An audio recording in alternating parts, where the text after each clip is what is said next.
of Allegiance.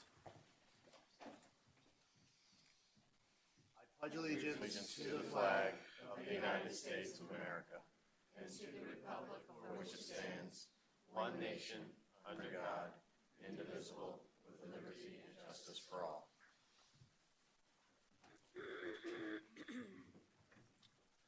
At this time, I would ask that the Secretary note the roll, and I will take a motion to excuse Commissioner Milton for this evening. I move that we excuse Commissioner Milton for this evening. Second. It was moved by Commissioner Barnes, seconded by Commissioner Kish to excuse Commissioner Milton. Is there any discussion? Seeing none, all those in favor signify by saying aye. Aye. All those opposed, same sign. Motion carries. At this time, I'd ask for you to review and approve the Planning and Zoning Commission meeting minutes from March 15, 2017.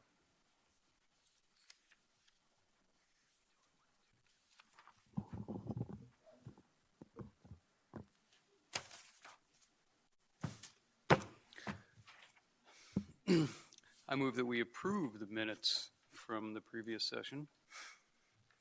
A second. Moved by Commissioner Barnes, seconded by Commissioner Kish to approve the minutes as distributed. Is there any discussion? Seeing none, all those in favor signify by saying aye. Aye. Aye.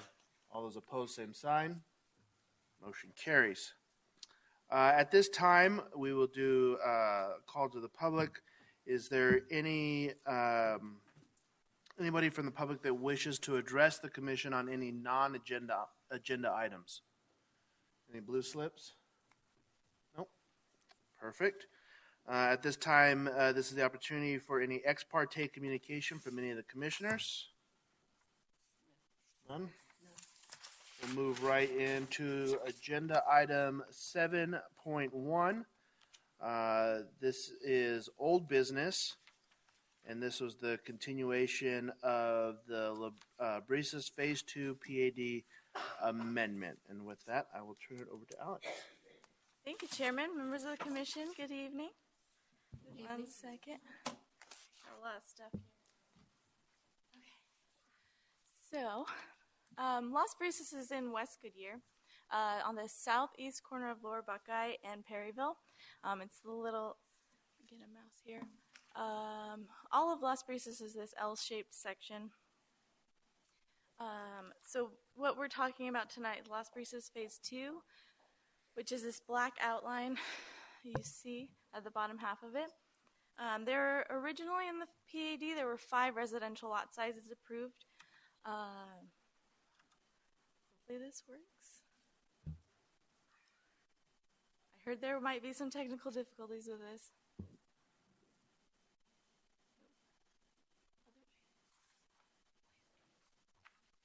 There we go.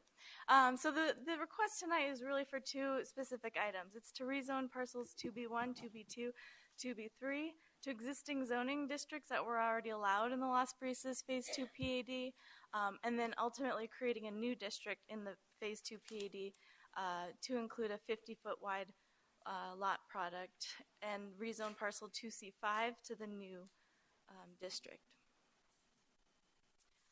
So if we take a look at this chart, on the left is what was existing in the 2006 approved PAD. It ranged from the 80-foot wide lots to the 55-foot wide lots. And then up here is the proposal, and you can see those lots are the same except the 80-foot wide lot is gone and the 50-foot wide lot has been added.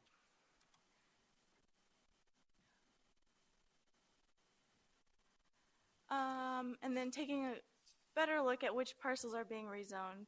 2B1 is, there's a portion of it that's changing to the 55-foot wide lots, but some of them will remain as the 65-foot product. 2B2,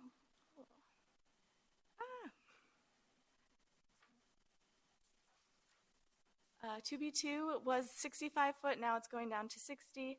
2B3, 80 to 55, and that's this parcel right here. And then 2C5 is the new residential district, which will be the 50-foot wide lots. And then as far as zoning exhibits, This was the existing 2006 PAD, and the proposed is here. A neighborhood meeting was held on March 9th. Approximately 3 people showed up, and they were all just curious about what the PAD amendment entailed, how that would affect their property, if it would at all. But there have not been any objections received about the notification. All public notifications were satisfied. The technical requirements were also satisfied. Staff finds the amendment consistent with the goals of the general plan and what has been previously recommended in PAD amendments in the past. Therefore, we recommend approval. The applicant is available for any questions or presentation if you'd like, and I can answer any questions as well. Is there any questions for staff at this time? No. Would the applicant like to address the commission?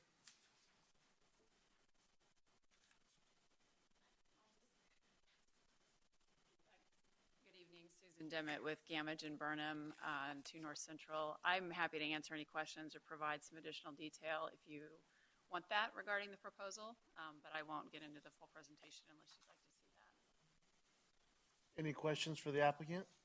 No. None. Thank you. Appreciate. Is there anyone from the audience that would like to speak on this, or any slips? None. All right. With that, we will close the public hearing, and I'll take a motion. I move that we approve item 16-210-00008. I second. It has been moved by Commissioner Barnes, seconded by Commissioner Maloney to approve the Bria's Phase 2 PAD amendment. Is there any discussion? Seeing none, all those in favor signify by saying aye. Aye. All those opposed, motion carries. Thank you, Alex. We will move now into new business, and it shows here 8.1 is the preliminary plat for the La Bria's Phase 2, and imagine Alex, you'll be presenting again. Thank you. So thankfully, you just recommended approval of the rezone. This preliminary plat is related to the rezone that you just recommended approval of. Those newly zoned parcels, the preliminary plat for those is what's being proposed right now. There's 391 lots included in this phase 2.0, and all of the development standards are in accordance with the PAD that was just recommended for approval. And that's kind of a more specific picture of what that would look like. The exciting thing about the proposal is that there's a lot of pocket parks that were included within the PAD, and pedestrian connectivity is a huge priority in Las Brisas. So you can see all of the open space connects together, and it connects to the school site and the park site. Therefore, it meets all the technical requirements as required by the city. The PAD amendment that I just presented, it meets all of those as well, and staff recommends approval. Thank you. Is there any questions for Alex? I have just one question. I live in Canyon Trails now. Will this be a similar setup to the Canyon Trails development, or is it going to be different? I'm just trying to get a mind's eye on what it's going to kind of look like. Thank you, Chairman. I believe if I could get a little help from... Well, Chairman Bray, Commissioner Kish, could you elaborate a little more, or is there something specific you're referencing, like the open space or the homes, or The or what? connectivity, I know that there's lots of connectivity with Canyon Trails and lots of parks within Canyon Trails, so I know that that's very popular, and I think Las Brisas would be positive in that, to have the same type of connectivity. So I just saw this, and I go, that I didn't know if that was the type. And thank you. That helps a lot. And I'm sure the applicant could elaborate more if you wish, but it is a concept of these, each parcel having their own pocket park or, smaller neighborhood park, and then they are connected by trails. Okay. So it is similar to that Canyon Trails concept of a lot of trails connecting the open space areas. So yes, it is similar. Thank you. Any other questions for staff? Mr. Chairman, if I may, Alex, can you just walk the commission through briefly on how these green spaces do connect from one parcel to the other? Absolutely. So this is when you're driving into 100 and I can't remember the street name. I'm sorry. The entrance into Las Brisas from the north. There's open space just to the on the west side. That can be connected to this pocket park. There's a sidewalk along this street. There is open space connection through here. Keep on going. Open space here, which connects to the school and the adjacent park. It also connects to parcel 2B3, which ultimately connects to this pocket park down to this 2C5. Oh. That we brought if she Lainey, can we have the applicant's presentation, please? If you just want to do that landscape, you don't have to. Right to those exhibits. Just to give you, we have some colored. Oh, now these don't want to work. Okay.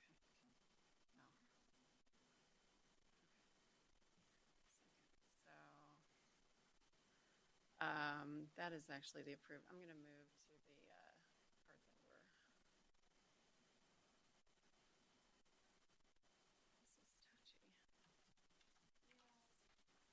Keyboard doesn't want to work, does it?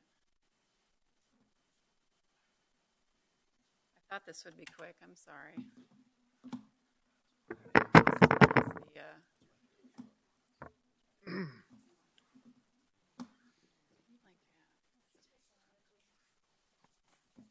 I didn't mean for my question to shut down the internet. Now we've completely lost the. Oh, here it is. Hold on. Yeah, it's not a touch. Do you have the ability to control that from your screen? No, I don't. But if you can we have Elmo, Laney? Yes. Oh, there we go. Perfect. Thank you. Okay. I'm gonna go. So this gives you a little bit better idea with the four parcels that are being amended. Each of them has a 1 to 2 acre neighborhood park included in it. In all of those parks are connected to from one parcel to another through the trail system. We have both on-street, sidewalks, as well as there are off-street paths and trails throughout the community. The community park that you see right there, the community park that's about a 5.2 acre community park. That's the second large neighborhood park in Las Brisas. There's an existing larger neighborhood park in phase 1. There, Taylor Morrison is getting ready to start construction very soon on this second community park, and so that is part of the overall trail system as well. We have, I don't know if we do have some sketches of each of the individual neighborhood parks with the amenities if you want to see those, and I'll show you one.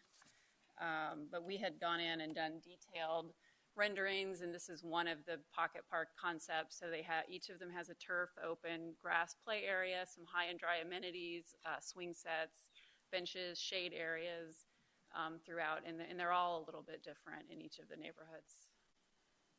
Thank you. That was very helpful. Okay. Appreciate it. You're welcome. Any other questions for staff or the applicant?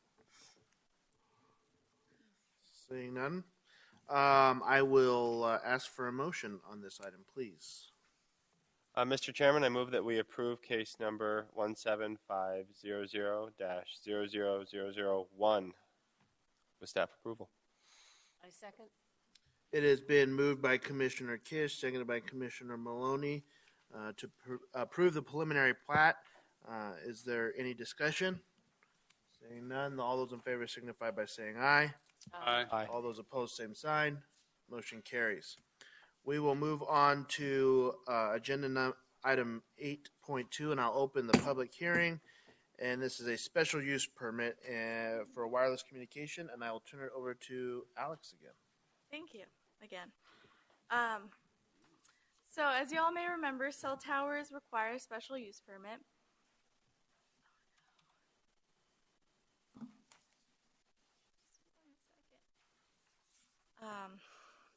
So typically in the past we've seen the 50-foot to 70-foot tall monopalms or monopoles, but this proposed tower is a little bit different. It's a 195-foot self-supporting tower down in Mobile. The major cross sections here are 99th Avenue and the SR State Route 238. Goodyear does have a fire station down there, and then Mobile Elementary, you can see, is just down the street.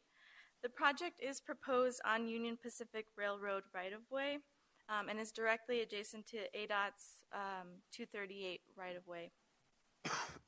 So obviously this is different than our usual proposals. For one, the height is extremely rare, not usually allowed, but the applicant has demonstrated that there is significant need for the services down in the area.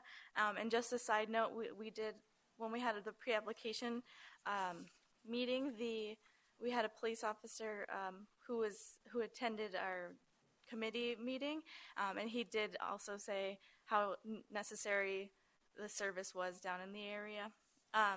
So the next thing is chain link fence is not allowed in Goodyear unless it's approved by a governing body. So given the nature of this site, and since it's located in the railroad right-of-way, staff believes the chain link fence will not impact the site and is recommending approval of the deviation.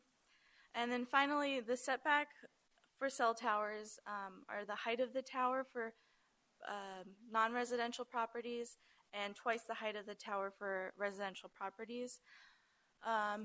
If you can look, if I can pull back this slide, this red line shows the setback for the height of the tower, since the adjacent properties are non-residential, are zoned non-residential right now.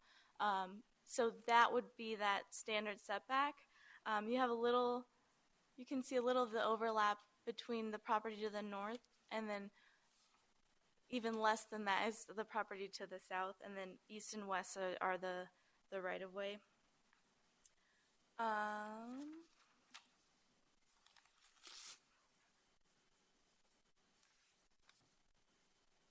So one thing that we do hear a lot, and why we do approve these or recommend approval of these deviations, is that the engineering of these towers have become so advanced that they're designed to not fall over, but to collapse into smaller pieces, so that there's in a catastrophic event, a non-catastrophic event occurs. Obviously, I'm not an expert, but I do have experts here if you have any specific questions for them. Next slide, I have a picture of the site plan that was included in the packet, and you can see the site is accessed from the State Route 238. And then next, I included some of the photo simulations that were also included in the packet. So an important item to mention that we don't typically do with the special use permits is putting a stipulation that the special use permit will expire in 20 years. In the packet, or in the recommendation, it does say 20 years, but tonight we're recommending that we change that to 30 years. We've worked with the applicant, and they've told us that the contracts that the cell providers use to lease out the space on the tower are 30 years. So if it wasn't guaranteed a 30-year use, the agreement wouldn't be valuable. The reason for this stipulation addresses a lot of those deviations that we looked at in the past. Currently in Mobile, we don't have a lot of development. Obviously, at build-out, we will grow and become highly populated down there. But at this time, and within the next 30 years, staff doesn't believe this will be an issue. So in 30 years, the use permit will expire, and the applicant will need to come back and demonstrate that either they're going to change the height of the tower, they're going to change it to a monopalm, whatever site-specific changes they can make to adapt to the changes in the community, we can implement those stipulations and those requirements at that point. But at this time, we think this is an appropriate stipulation to use, and the applicant has agreed to come back in to renew their special use permit. Therefore, we actually didn't have a neighborhood meeting on this project because there were only 3 adjacent property owners within the area, and they're also in Mobile, and the property owners are in different states. But we did send proper notifications as legally required. We haven't heard any response from those recipients, and staff recommends approval. Like I said, the applicant is here to answer any questions, and I can answer if I may. Thank you, Alex. Is there any questions for staff? I have one. Alex, on the first aerial view, this one, it looks like the tower is in the middle of a 2-lane highway. Is that it? Is that true? It's in a median that's in Right. between the railroad and the 238. 238 is so only it's a not. two-lane road. I'm sorry. 238 is only a 2-lane road. Correct. So it's not in the. It's in the median. Yes. Thank The you. railroad track is to the south there. Right. Commissioner Bray, Chairman Maloney, it's not in the median of 2 roadways, 2 lanes of traffic. It's the railroad and State Route 238. So it's not like you're driving and cars are going around this on both sides. Okay. Were there any comments or concerns from the elementary school by chance? We did not receive any. And how far away? I can't really tell from the pictures how far it is from the elementary school. It's about 2,000 feet. About half a mile. About a half mile. Couldn't do math that fast. About half a mile from Okay. the elementary school. Okay. Any other questions for staff? I do. Yes. Alex, thank you for this presentation. Can you give me some context of what the staff looked at in terms of this type of self-supporting tower at this height and the type of structure you talked about? Is there any information about the use of this kind of tower in the Phoenix metro area? What did you guys find when you looked at this? Thank you. The applicant could probably speak best to this. Us as just the reviewers look to them for the best advice and see what we can do. So I'd ask the applicant to come up and address that.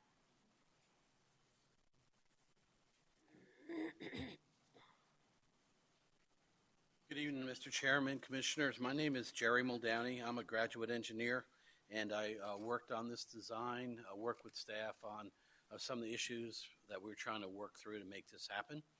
To answer the question specifically, there are 3 major types of structures for supporting these antennas. The first is a monopole, the second is a self-support tower, and then the third is a guide tower. And usually what drives which tower type you use is the height needed for the antennas. And of course, the antenna height is driven by the RF need to try to get the coverage you're working on. And this is unique for the city of Goodyear. Most of your facilities are closer to populated areas. So our RF engineer had indicated that he needed the antennas at 195. Typically, a monopole tower, you might take that up to 150 feet. And usually when you have to go more than 150 feet, it's a standard in the industry that you would go to a self-support tower. And then self-support towers, you can usually carry up to 350. Once you get up to 350, you go with a guide tower. And so when we were first building out wireless in the country, that was our phase 1, it was all coverage. It was mostly on corridors, and they were mostly guide towers that were anywhere from 350 to 400 feet. And as we progress in our systems and we have capacity needs, we bring our antennas down and we start using tower structures that are not as high. And that's how come a lot of times when you are driving around, you see an older tower, the the antennas are no longer at the top. They've moved down. And this is part of the reason why we had the stipulation to come back and visit this. We realize right now today we need 195 feet. We need this tower type. We realize that in the future, as capacity is needed for residents or other improvements in the area, more than likely our antennas will come down, and we can use a different structure. And so I work with staff on this wording. We're open to try to revisit that so that in the future, as the area does develop, our tower will more blend in with that current use. If I may follow up with, what is the basis for the recommendation for 195? You said someone told you that 195 was needed for the service objectives. What are those objectives and why 195? Yes, Mr. Chairman, Commissioner, it was AT&T's RF engineer that provided the information to demonstrate need. I think in your packets you'll find the coverage maps. And so the coverage maps are based on that height. And so actually, and I also had a search ring that's also in there, and that tells us the area to look. Included in the search ring was the existing tower. I think it's an SBA tower over near the school. The problem was when we initially looked, the only height available was 138. And so they were not able to get the coverage that they needed as shown on the map. And so again, the main purpose that RF has indicated to us for this site is what we call a coverage site. So we have very spotty coverage in the area. You need the height to try to get that coverage. And the idea of the self-support tower is all the other carriers in this area would have that same need, a coverage need. And so this facility will be able to be used for co-location. My client, PI Towers, is a co-location company. What that means is if this is approved and constructed, we will broadcast those coordinates to the other carriers. And now they'll be able to get on this site that we have and provide that coverage. Any further questions for the applicant or staff? I have one more. Sir, what prevents Verizon to going in and saying, well, we want our tower in there and we want, the same height? I mean, aesthetically, I understand there's not a lot going out there now, but down in the future, we're going to have all these cell towers that are just enormous. Yes, I understand concern, Mr. Chairman, Commissioner Maloney. I'm Muldowney, we're close. Anyway, so your ordinance does control that. And I just want to point out that the Wireless Telecommunications Act of 1996 basically established the crucial need for these types of facilities, for this service, this infrastructure. But it did say that the communities couldn't say no, but they can control it. And that's what your ordinance tries to do. Now, your ordinance specifically says you have to have at least 1,900 feet separation. That's one thing it says. The other thing that the Telecommunications Act establishes, and your ordinance follows that, is that the applicant must establish the need. And that's the purpose of these maps. This is RF engineering. I'm not an RF engineer. He tells me and what he needs and provides this data for your staff to review and use their experts. So what would keep Verizon from doing that is that, number one, they couldn't get within 1,900 feet of this facility. So if they need this spot, they need to go on an existing tower. One thing I want to point out is the logistics. When we were building the infrastructure, the carriers tended to want to build their own sites. They had the funding. There's a lot of funding initially in that first period. Right now, you find that the majority of carriers prefer to colo. Okay, it's called a co-location on the tower. It's obvious why. Not only is it the expense saving of not building a tower, but it's also time. To go through these hearings. Also, I mentioned in my project narrative, we do a large amount of due diligence in this process. One reason is our customers have a federal license, FCC license. To do that, you have to follow the NEPA Act. So the NEPA Act, not only are we doing the standard phase one environmental assessment of our sites, we take that further. We go with the NEPA, and basically we're looking at any kind of impacts to floodplains, impact to archaeological sites, which we addressed on this, and also impacts to historic resources, not only at the state level, the SHPO, but then also tribal. And so all of that goes into this. And so if you could imagine Verizon seeing this site and saying, oh, I can co-locate on that, that's done. Or I can try to go 1,900 feet away, build my own tower, and go through this process. So, I mean, I think that your code, given the separation, your code saying demonstrate your need, and you can point at this and say, show me that won't work. All right, and that's something, a possibility that you can ask for. So I think those are the things that really drive it, the economics and your code. Any further questions? Me again. Yes, Commissioner Walters. So I think I had asked about the existence of towers of this nature in the metro area. Do you have any information on that? Please say again, this type of tower in this area, or And the height in the height in this area? in the Phoenix metro Metropolitan area. area. Okay, so it's very difficult to address that. And are there towers this tall? Yes, there are. In the Metro Phoenix area, probably not. In an outlying area, yes. Because this type of tower, this type of height, absolutely is not needed in highly populated areas. And that's why we want to come back, and we agree to it. Because we know it's not going to be needed. But if you look at this, that question is barely applicable. We are out in totally vacant land. And what we're trying to do is increase communications along the highway. That's the main purpose, and enhance E911, which is what this site will do. So will you see a tower like this? I will tell you, you can see them from time to time, and you'll see the antennas are almost halfway down on it. Because you do not need this height unless it's a coverage issue, which is what we're dealing with today. But in 20 years or 30 years, it'll be a capacity issue. When you bring the antennas down, you infill with more towers, and what it does is it doubles the capacity that's out there because you're handing off the calls quicker. That's how we deal with capacity.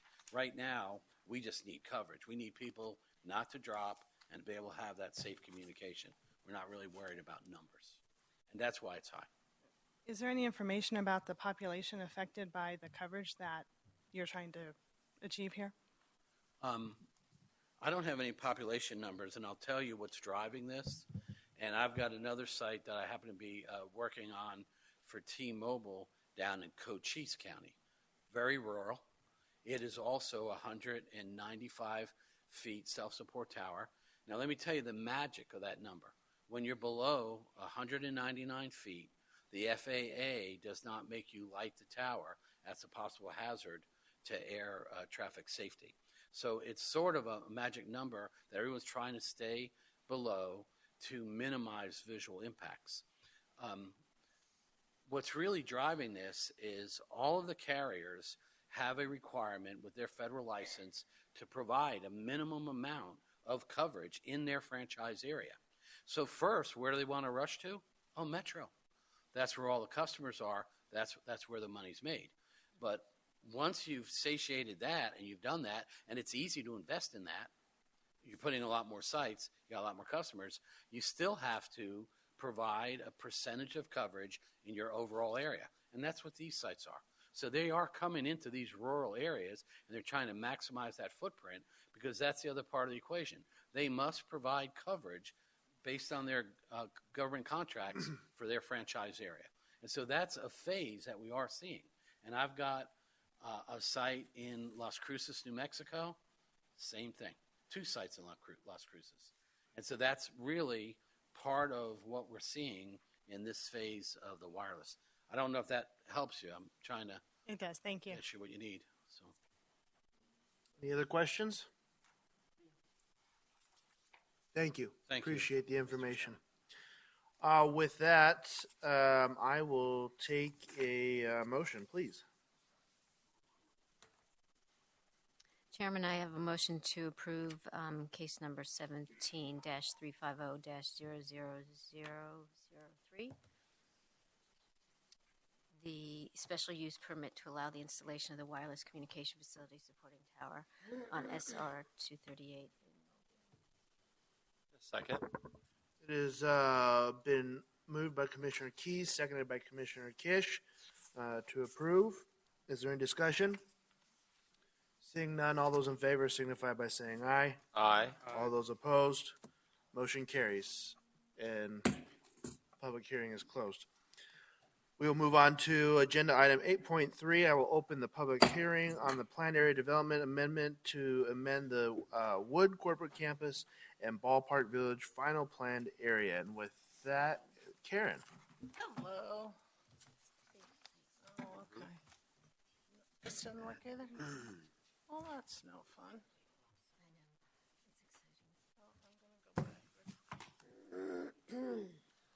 Thank you, Mr. Chairman. Just to get started in terms of what Wood Corporate Campus and Ballpark Village are. Ballpark Village is the ballpark itself and the surrounding future development parcels. And Wood Corporate Campus is the Indians and the Reds development complexes and the undeveloped property to the west of that. I can't even see where the thing is. Uh-oh.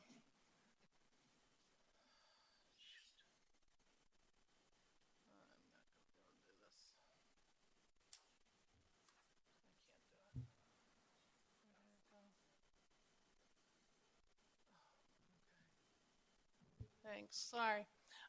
Wood Corporate Campus was designed to be primarily flex industrial and office buildings, 1 to 3 story office buildings, 2 to 6 story office buildings, but no residential development. Oh, if you could, that would be so helpful. Thank you, I'm sorry, I can barely see the thing. Okay, the next one.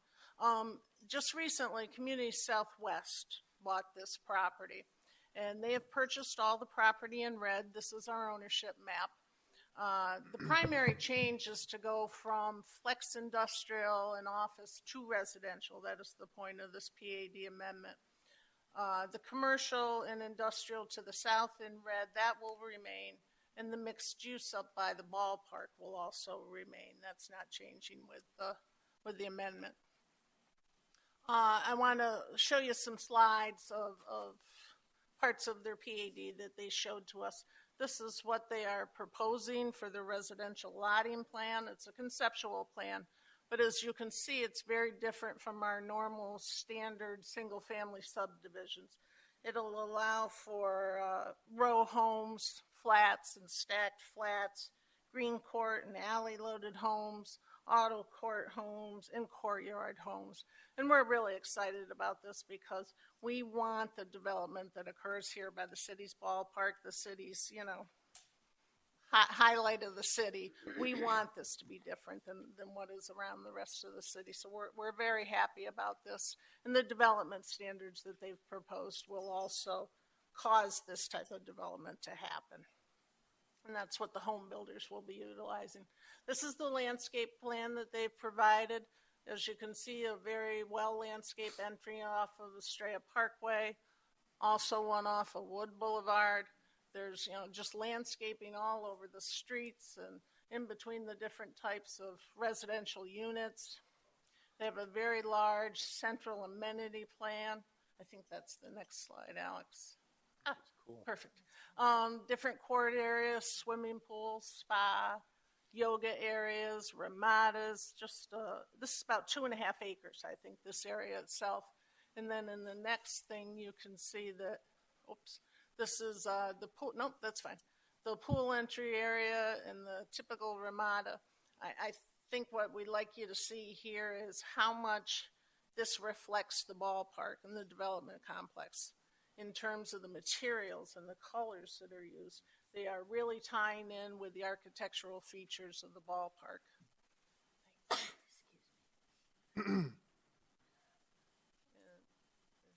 Oh, I'm so glad it's the two of us here. Also, there's pedestrian circulation plan. Well, they've designed a way for the residents to get all over this residential development.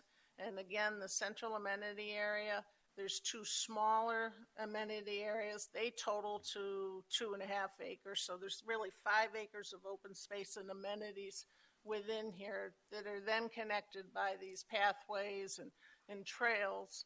And the red dots that you see are exercise stations. So the residents here will just be able to be all over this development.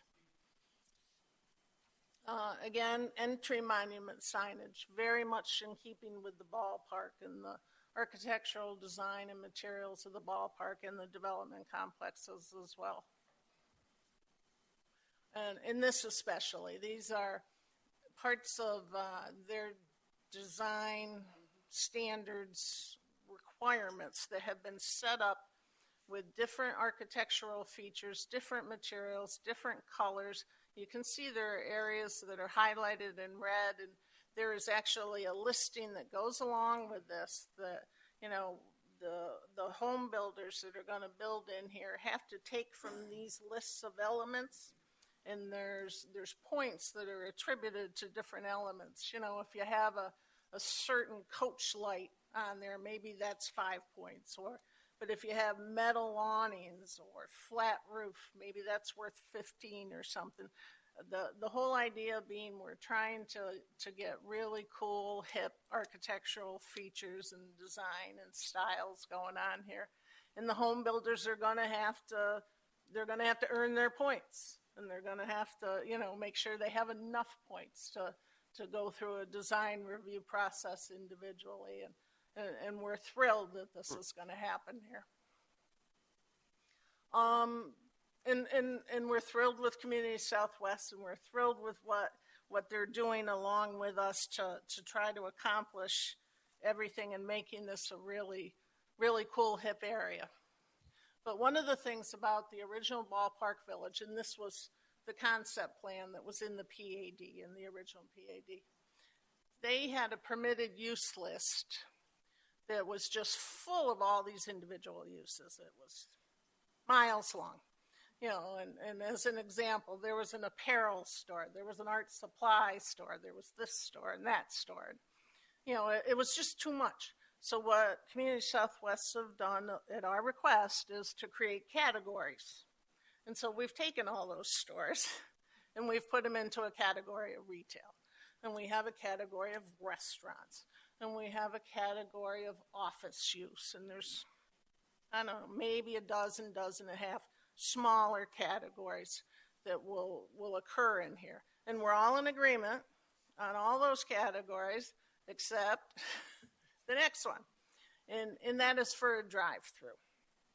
A drive-through up by Ballpark Village is not something we've agreed to. And really, again, what I've been trying to stress is the high-quality development and the high-standard development that we want to occur here. And we're just a little concerned, no, not a little concerned, we're very concerned, that a drive-through perhaps wouldn't be the high quality and the high design we're looking for. The city center specific area plan doesn't allow for drive-throughs, not even with a use permit. The original Ballpark Village didn't allow for drive-throughs. And, you know, the whole point of Ballpark Village is to have uses that will bring people here and make them stay, make them want to stay, you know, and that they'll feed off of each other. You know, you come for lunch and you do some shopping afterwards, or you come for shopping and you stay for dinner afterwards. Then maybe there's a game later on or something happened in the ballpark. This is what we want here. This is the whole point of Ballpark Village. And the drive-through is like, somebody's on their way to work, they want a cup of coffee, they go through the drive-through and they leave. That's, you know, we don't see that it fits in with the purpose and the goals of Ballpark Village. However, you know, in keeping with the efforts that Community Southwest has already made to have the high design and to have the different housing types and, you know, working with us to make this a real cool, hip place, we came up with 2 options of approval. And in the stipulations, in the staff report, we came up with design criteria. Forgive me. I don't think I copied this on the next slide, did I? That would have been too smart. Nope. Okay. Option 2. We have option 1 that has a stipulation with A, B, C, and D. Option 2 is A, B, C, and D are repeated, but we have added in E that says as long as there isn't anything else in any of the other regulations that would prevent having a drive-through, if they did items 1 through 7, again, it can only be considered in the particular. Can you go back to the MXD one? Right there at the corner of Lower Buckeye Parkway and Estrella Parkway. That one place. That's the location. No curb cuts onto Estrella Parkway. It's going to have to be gained somehow either off of Lower Buckeye Parkway or another internal driveway coming from Goodyear Boulevard south. Patio of 1,200 square feet must be provided. The drive-through menu, drive-through window and order menuing board not facing Estrella Parkway. The drive aisle not located between the building and Estrella Parkway. We don't want the people who are driving by up Estrella Parkway looking over at our beautiful ballpark to be looking at the drive-through lanes and the menu boards of a drive-in restaurant. Enhanced architectural design and landscaping that we would do through a site plan review process and use permit. They would also need to get a use permit for this, which would bring them back to you as well. And then enhance pedestrian connections so that hopefully if somebody did come there in their car, maybe they'd park it and they'd get out and walk and see some of the rest of the ballpark. So, it's a lengthy list, but if the commission and the council feel that a drive-through is what they want here, we just want it to be the best possible drive-through ever. So, clearly our recommendation is option 1, but should you choose for option 2, we ask that you include E so that all those standards would have to be met.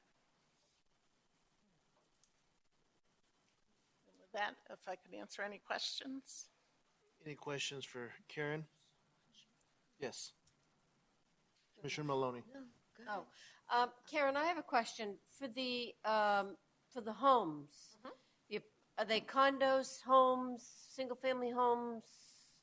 Mr. Chairman, if I may, Commissioner Maloney, there will be rental and owned housing.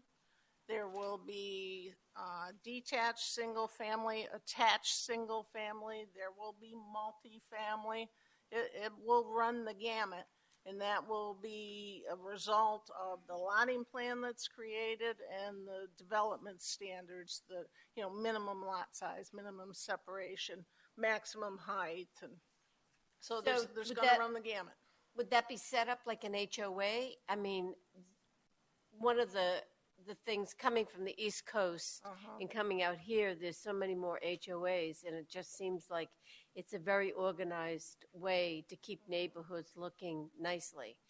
And so my question is, are these going to be set up like HOAs? Yeah, I don't think there would necessarily, Mr. Chairman, if I may, Commissioner Maloney, I don't think there would necessarily be one HOA. It would probably be with the different types of housing and the different builders. Each one might have their own property owners, homeowners association, because maintaining the different types is a little different effort as well. Okay, thank you. Commissioner Kish, did you have a question? I did. I just wanted to know what the temperature check with developers was in regards to the drive-through stipulations. Is this something that the planning and zoning feels is scaring away developers, or are developers really embracing these stipulations and feel that they are a good fit for what they envision in that area as well? Mr. Chairman, if I may, Commissioner Kish, I don't believe this particular developer is in favor of these stipulations, but perhaps they will, express their own opinions and tell you that perhaps they've thought better about it and would like to go along with these design standards simply because, it will fit in with the ballpark. And I would think if it's an attractive drive-through, that's just going to entice other development to come there. But then that's my assumption, and they're here to speak to that. And I think, Answer that question. Commissioner Kish, we will ask the applicant to come up and answer that question here shortly, but let's get through, if there's anything else with Karen. Would you like anything, Commissioner Keys? Yeah. Could you give me an example of what an attractive drive-through looks like? No, we're saying this, and there's all these great stipulations, and so much thought has gone on to this showcase of a ballpark and a campus, et cetera, in the village, and it just seems a shame if you don't stay in keeping with the true intent of the plan, which was no drive-through. And it's not like we're so against drive-through, but we have our fair share, and not very far from the ballpark. So, there's no reason they couldn't approach the commission again if there was such a dire need in the future for this, that we wouldn't entertain that. Any other thoughts? I agree. And Mr. Chairman, Commissioner Keys, that was one of the reasons too why we would require a use permit, of course, so that it would come back before you. And, it would go through quite a design review, so it would have to adhere to some of the design standards that Community Southwest have themselves set up, and that we would ensure that, through our review process that it would do so. But yeah, it's What happened to no means no? lipstick on a pig thing. Anyways. I have one more question. Commissioner Barnes? Stipulation C, can you explain that a little?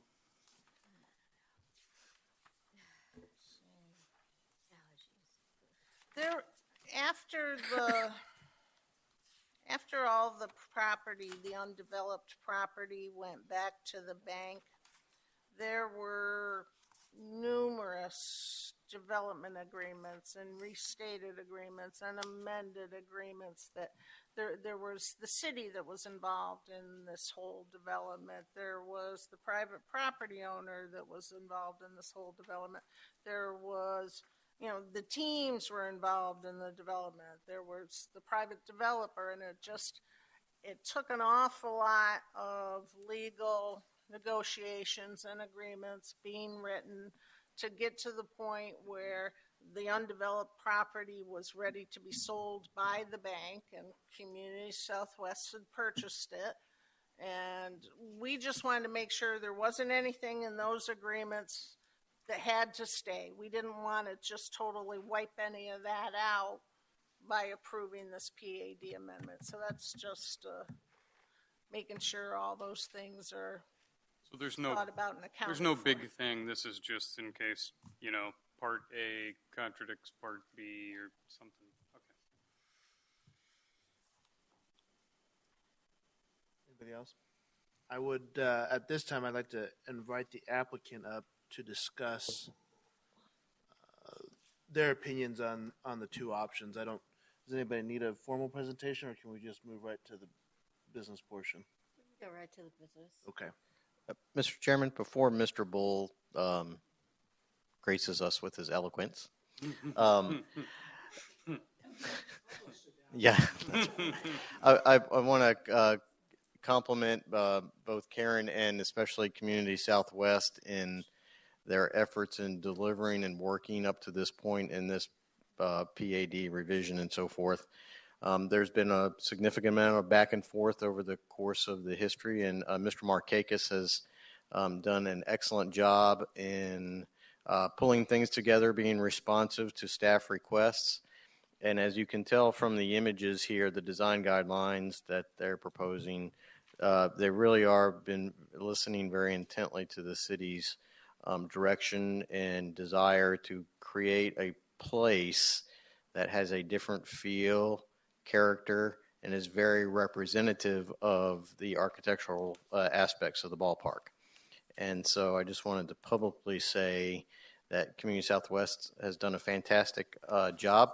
And after this is approved, regardless of the outcome of the drive-through, we certainly look forward to working with them to make this more of a reality. But they've done a great job, and we consider ourselves partners with them. Thank you, Chris. I would agree. They've worked very hard. Mr. Bull, I'd ask that you focus solely on the two different options so we can make our decision there, even though I'm sure you have a wonderful PowerPoint. Actually, Ed Bull, 702 East Osborne. Karen and I agreed that I would share her PowerPoint, but maybe I won't need to use it at all. As you know, I am here on behalf of Community Southwest and the LLC ownership entities that Community Southwest manages. Mike Kern and Michael Markakis from Community Southwest are both here with me.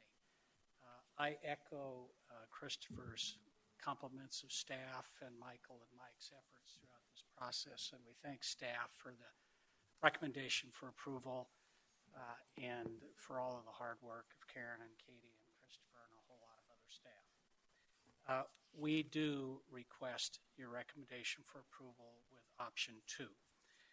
We have a different perspective in some respects with respect to the positive attributes that a drive-through could bring to this part of the development, the Ballpark Village part of the development.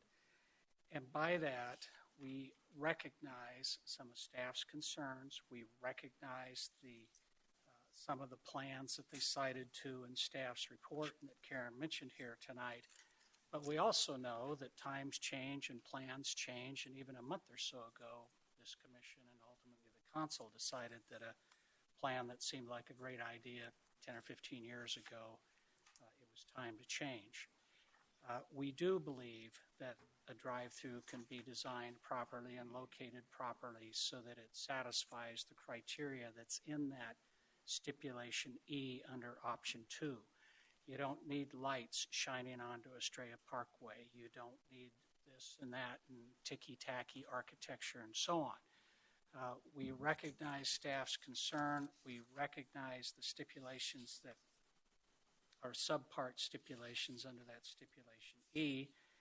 And if we were just asked to write them, I don't think we would call for a patio quite that big or some other things that are on this list, but we understand that this is a list that was important to staff, and that if your commission and ultimately the council decides not to approve a drive-through tonight, because that's not what we're asking. We're simply asking for the opportunity to request a drive-through to be considered through the use permit processes. And a use permit, as you know, is a public notice, public hearing process with an application neighborhood notice. We come to your planning commission, we ultimately go to the city council, and there's no guarantee of approval. So in the context of that, Community Southwest is very desirous of finding ways to get people and new people to come in off of Estrella Parkway or otherwise. And we recognize if they pull in for a cup of coffee, maybe they don't stay that time. But I can assure you that when some of us go through a drive-through for a cup of coffee or a Coke or whatever it is, we may see something else that we'd come back later that day or that night or the next weekend that we may have never known was there if we wouldn't have had a reason unrelated to baseball to come in off of Estrella Parkway or some other street. So we do believe that the standard that staff has set is high. Community Southwest doesn't know if they'll be back here requesting approval of a drive-through use permit or not, but everything in their experience is telling them that we need one here, that the development would benefit from one, and that it can be designed attractively so it's not at all a distraction from Ballpark Village or a distraction of Estrella Parkway. Chairman, in response to a question about is there such a thing as an attractive drive-through, and there's certainly some that aren't, but some examples of ones that we think are attractive is there's one fairly close to where my wife and I live.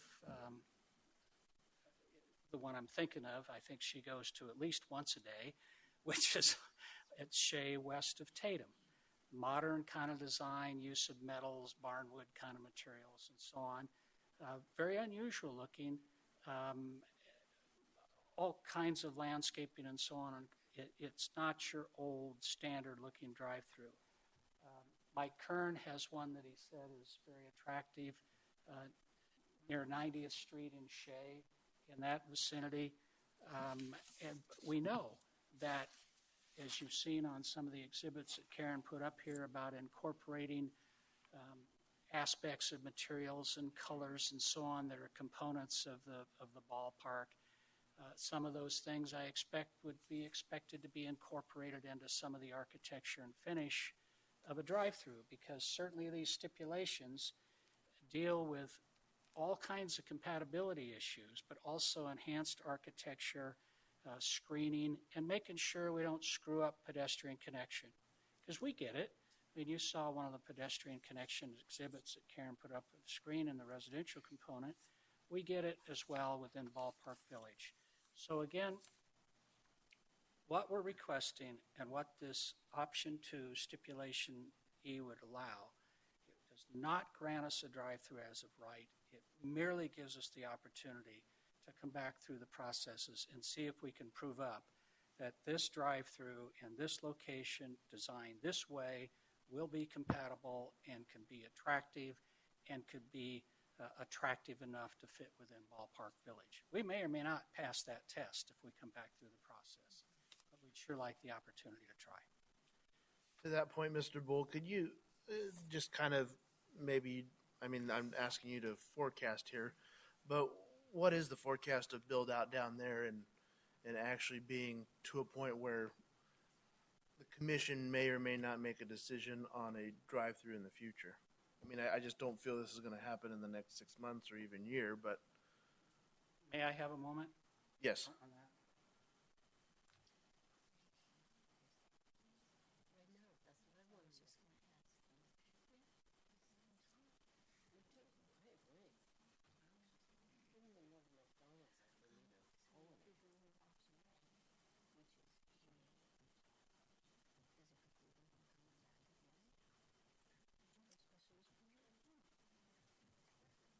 No, it would preclude them. That's why they want 2. What do you mean? It would not, to my understanding, and we could clarify those, is that if we went with option 1, they would have no ability at all. Mr. Chairman, I know that you fully appreciate your asking us to forecast the market and then They want it who knows what world we're living in. But be that as it may, while Community Southwest has had some tire kicker commercial user type discussions that would include what we believe would be a good drive-through component, they also expect it would be at least a year more, 2 years, that type of thing, before we'd be back in here, if then, requesting approval for a use permit, because we'd be working with staff for quite a while before we actually came in the hearing room, I'm sure. Thank you, Mr. Bull. So do I understand correctly, and just so I'm clear, if we go with option 1, which is not allowed, the developer, you cannot come back to us and ask us for another special use permit because some things have changed with some of the parameters? Is that so? What are the options? So if you go with 1, is there an option to come back because certain parameters or the development has progressed to a point where certain data in the analysis or whatever is changed, and thus they can come back and ask for another special use permit? I would ask either Karen or Chris to answer that. I mean, I don't say never's never, but it would be a whole other process. Am I not correct? It would be an amendment. Thank you, Commissioner Bray. Commissioner Keys. It would not come through as a use permit. So if you choose option 1, it doesn't close the book forever. We would have to go through another rezoning process. And that is part of the reason that staff would recommend option 1, because the ballpark village and the city center site are closely tied together in their original design intent and the activity that's created. And you might remember when staff came to you in work session, probably about a year ago, we recognized the fact that the plans for the city center and the ballpark village were probably aggressive and of a different time and need to be reevaluated. And that's where we think it would be more appropriate to reevaluate how and if drive-throughs should fit in this area in looking at a plan overall. And we'd like to work with the applicant at that time to look at it from an overall concept rather than at the PAD today, which is why we'd recommend option 1. But so rezoning books don't close forever. You can always open up and rezone and amend, but it wouldn't be a use permit process, which is slightly different but very similar. To that point, Katie, under the old PAD then, when it was just offices, where did we land with drive-throughs at that point in time? Thank you, Chairman Bray. Drive-throughs were not permitted in the original Ballpark Village PAD. Mr. Chairman, I don't want to disagree with what Katie just said, but I would like to share a little bit different perspective, if I may. Go ahead. I agree with what Katie said in that if what your commission does and the council ultimately does is approve option 1, then legally what would have to happen to consider a drive-through would be to process another PAD amendment, and then likely, I would anticipate, then process a use permit to boot. But part of what I was just talking with Mike and Michael about is they're very desirous, as is the city, of getting things going not only on Ballpark South, but up Ballpark, we don't call it Ballpark North, but up around the stadium. In discussions with commercial developers, Community Southwest is very concerned that if they have to tell a commercial developer that the only way you could ever possibly have a drive-through is to go through a rezoning process for the drive-through and then probably a use permit to follow it. Community Southwest believes that some people that they've preliminarily talked with, want to talk more with, so on and so forth, would say, I'm not going through that process. I will go through a use permit process, and I fully appreciate that there's a long list of design criteria and other things that I have to satisfy, and there's no guarantees, but at least Community Southwest can get them to the table and see if they can get a design that'll pass muster through the commission and council processes. That's very different than saying you got to go rezone it just before you can then get on with a use permit process. So we believe that option 2, and we respect staff's concerns, as crafted, has an extraordinary amount of protections in it, just as drafted, and then has a whole lot more protections that will come in through the hearing process. So nobody's going to be able to come in with an improperly placed, improperly accessed, ugly, incompatible drive-through. Maybe they'll make it, maybe they won't, but we'd sure like to have the opportunity to let them get them to the table if that's an important component of a commercial development to come here. To Mr. Bull's point, and this question's for staff, so either way, let's say that they want a drive-through of some sort, there's some process that they'll have to go through, whether it's an amendment or a use permit. Wouldn't it make sense for both the workload of the city and the owner of the property to just make it a use permit? Thank you, Chairman. I would like to summarize it this way, I guess. If the commission feels that a drive-through could be appropriate with certain design parameters, then option 2 may be the way to go. If you still have questions whether we should even be considering a drive-through at all, then option 1 is the way to go. Because rezoning is discretionary and use permits are not. We are giving you design criteria, and I'm not an attorney and we don't have our legal counsel here. But if they meet the design criteria for the use permit, we don't have a lot of authority to recommend denial of it.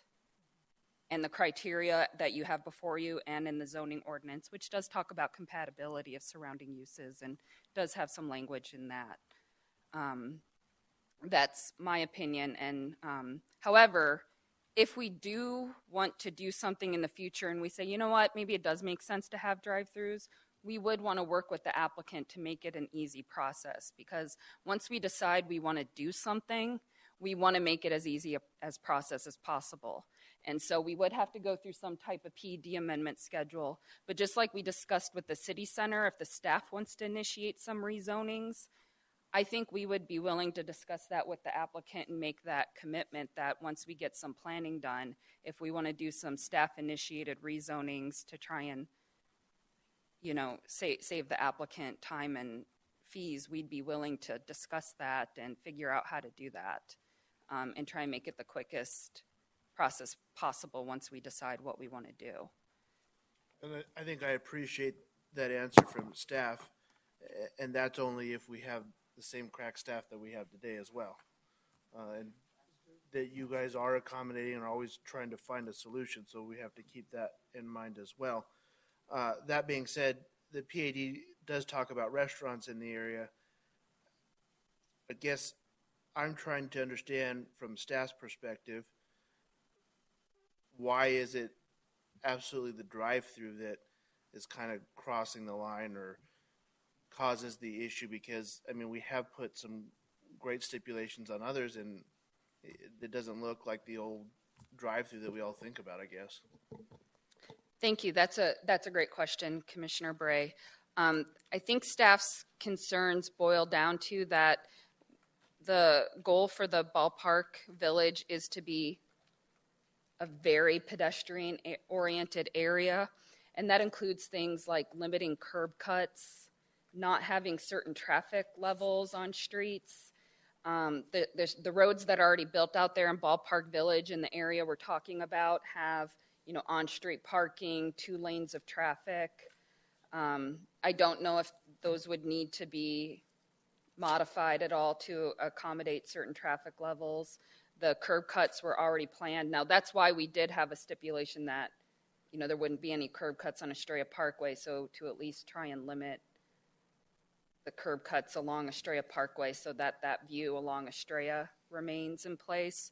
But it really just comes down to the, you know, smaller streets, curb cuts, pedestrian orientation, traffic, some items like that. I don't know if there's...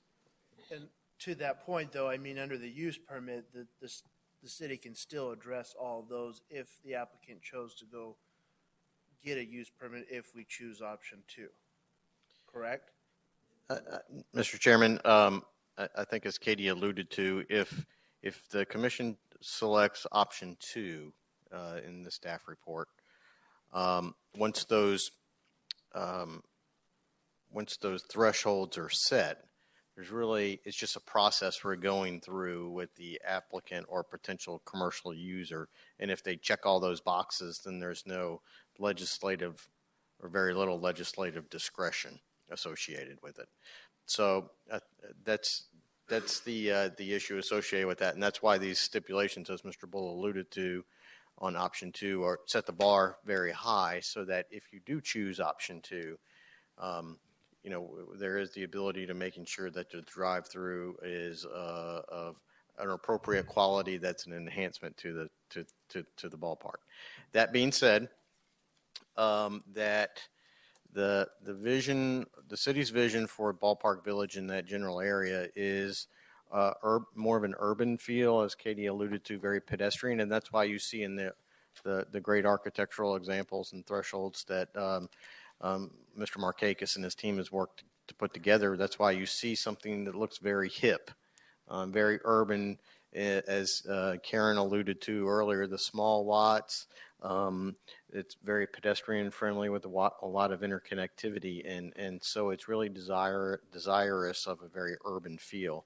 And in many urban downtowns, I'm not going to say there's frequently no drive-throughs in very dense kind of urban areas. So that's kind of the direction of the vision of that area. I hope that answers your question and provides some additional insight.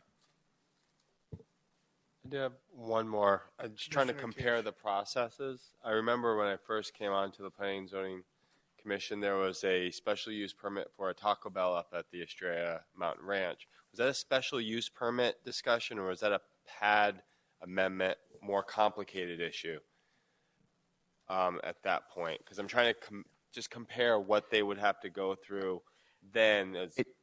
From a process, Mr. Chairman, Commissioner, if I may answer that one, or actually, Karen, you want to answer that one?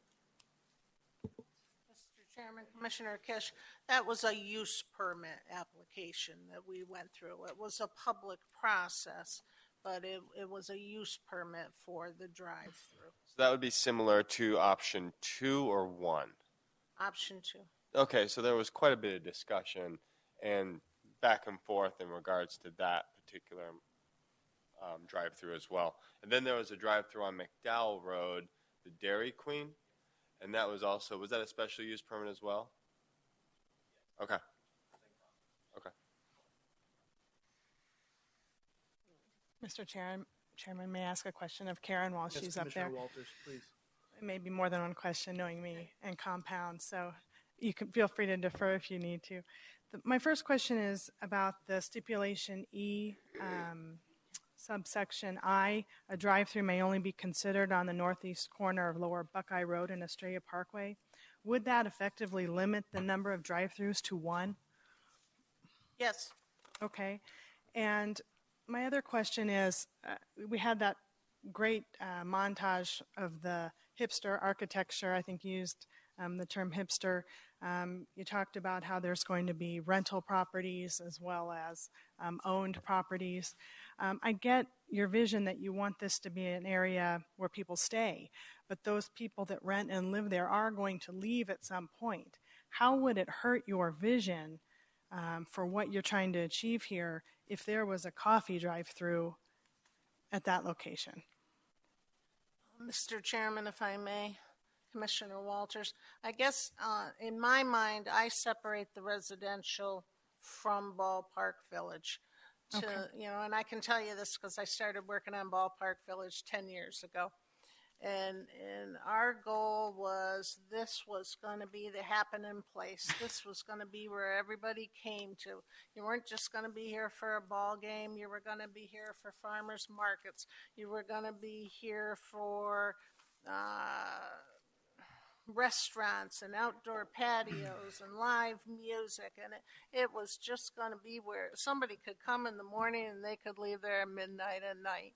So, perhaps there is somewhat of a transient nature to the residential, but I think in this day and age, there's a lot of millennials who are renting or empty nesters who decide they don't want to own homes anymore and they're going to rent. And so I'm not so concerned about it down there. But to me, Ballpark Village is very different, and we want people to come there and stay there. And Ed's idea that somebody will come through a drive-through and they'll see something else and it'll make them come back. If we allow this drive-through to happen here, that's going to be the first thing that's there. They're going to drive through and they're not going to see anything else because that's going to be the first thing there. Karen, if and that I may, sets the tone. My question isn't about the people coming down Estrella and stopping in. I'm asking you about all these residents, these renters and these vacation rentals and the people that are coming into town, the Reds and Indians folks who may be neighbors, and they'll have to figure out how they're going to deal with that. But what about those people? They are not going to stay in Ballpark Village and never get in their car and go to see other amenities or go spend money elsewhere in Goodyear. Why would it, I just want your honest opinion, would it hurt your vision of what you're trying to accomplish if those people could get a cup of coffee on their way out?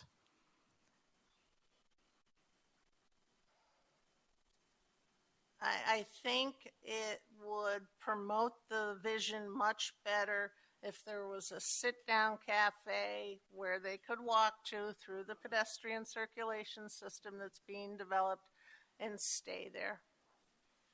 I do. I think a drive-through is so much different than a sit-down place. I really do. Okay, I appreciate that. Thank you. It might be a Popeyes. Oh, God, help us. Well, what I'm thinking of is the folks that are going to want to come and be part of this exciting development. The idea of having a coffee drive-through, a single coffee drive-through, might be a benefit. But at the same time, I'm not a planner, and I do respect what staff is saying. They've looked at this and for 10 years, so I understand that. I just wanted to make sure I understood why it would hurt the vision to have a single drive-through on that corner. And I appreciate the answer. Mr. Chairman, if I can contribute just 1 second.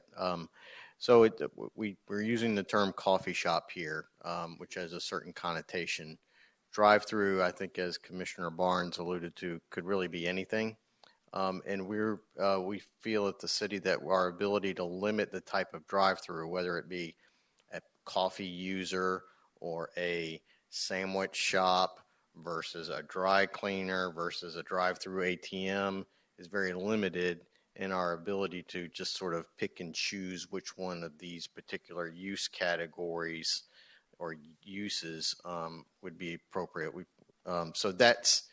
It's not some, I don't want to, I'm just trying to get us to focus away from a little bit of the coffee discussion to the greater drive-through discussion, because it could certainly be, there's a lot of good examples of wonderful drive-through users. I'm sure that we could all agree on would be absolutely great at that corner should option 2 be recommended and approved by the council. But equally, there's certain drive-through users that probably people would be disappointed, frankly, if it landed on that corner. And so how do we protect that, if that makes sense? And I appreciate the staff's thought on all of this. You guys have done a tremendous amount of work, and I understand what everybody's saying here. I would actually like to get the thoughts from staff. If option 2 were to be utilized as going through a use permit, I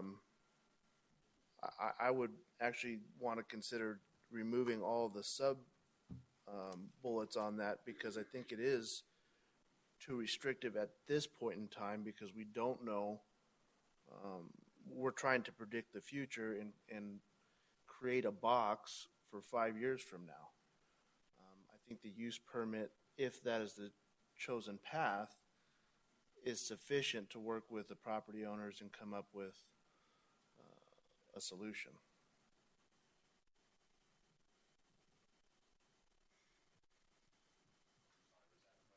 Yeah. Well, your thoughts on removing the sub points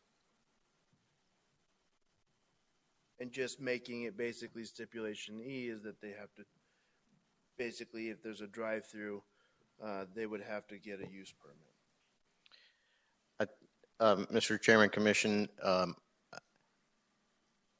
think it's our position that obviously, let me back up 1 second. Obviously, the Planning Commission has its discretion to recommend to the council what you see fit.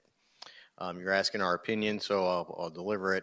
I think our opinion is the fact that if a drive-through is recommended, we feel that the stipulations little I through little 7 there provide a higher degree of certainty that the drive-through that could be constructed or would be constructed at the location would be much more in line with the ballpark itself and the vision for ballpark and city center.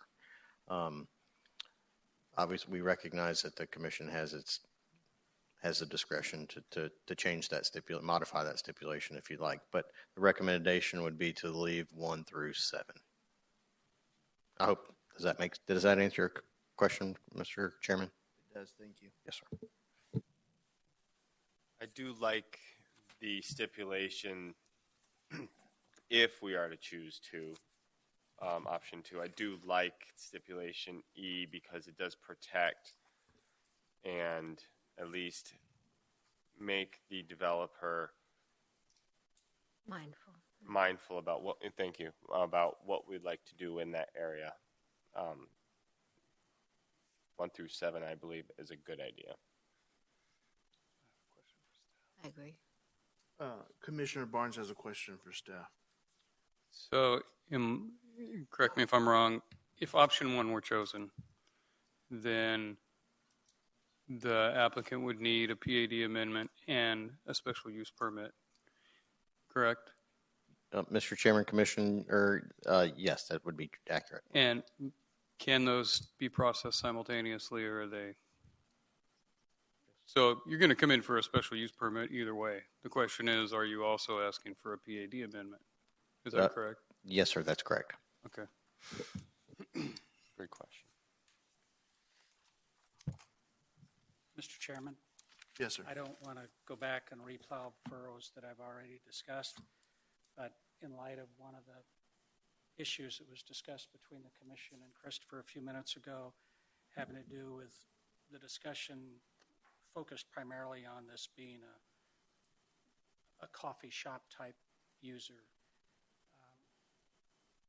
Community South, and I respect what Christopher's saying, but Community Southwest is willing to do 2 things to help assure that this isn't just some fast food joint with a drive-through.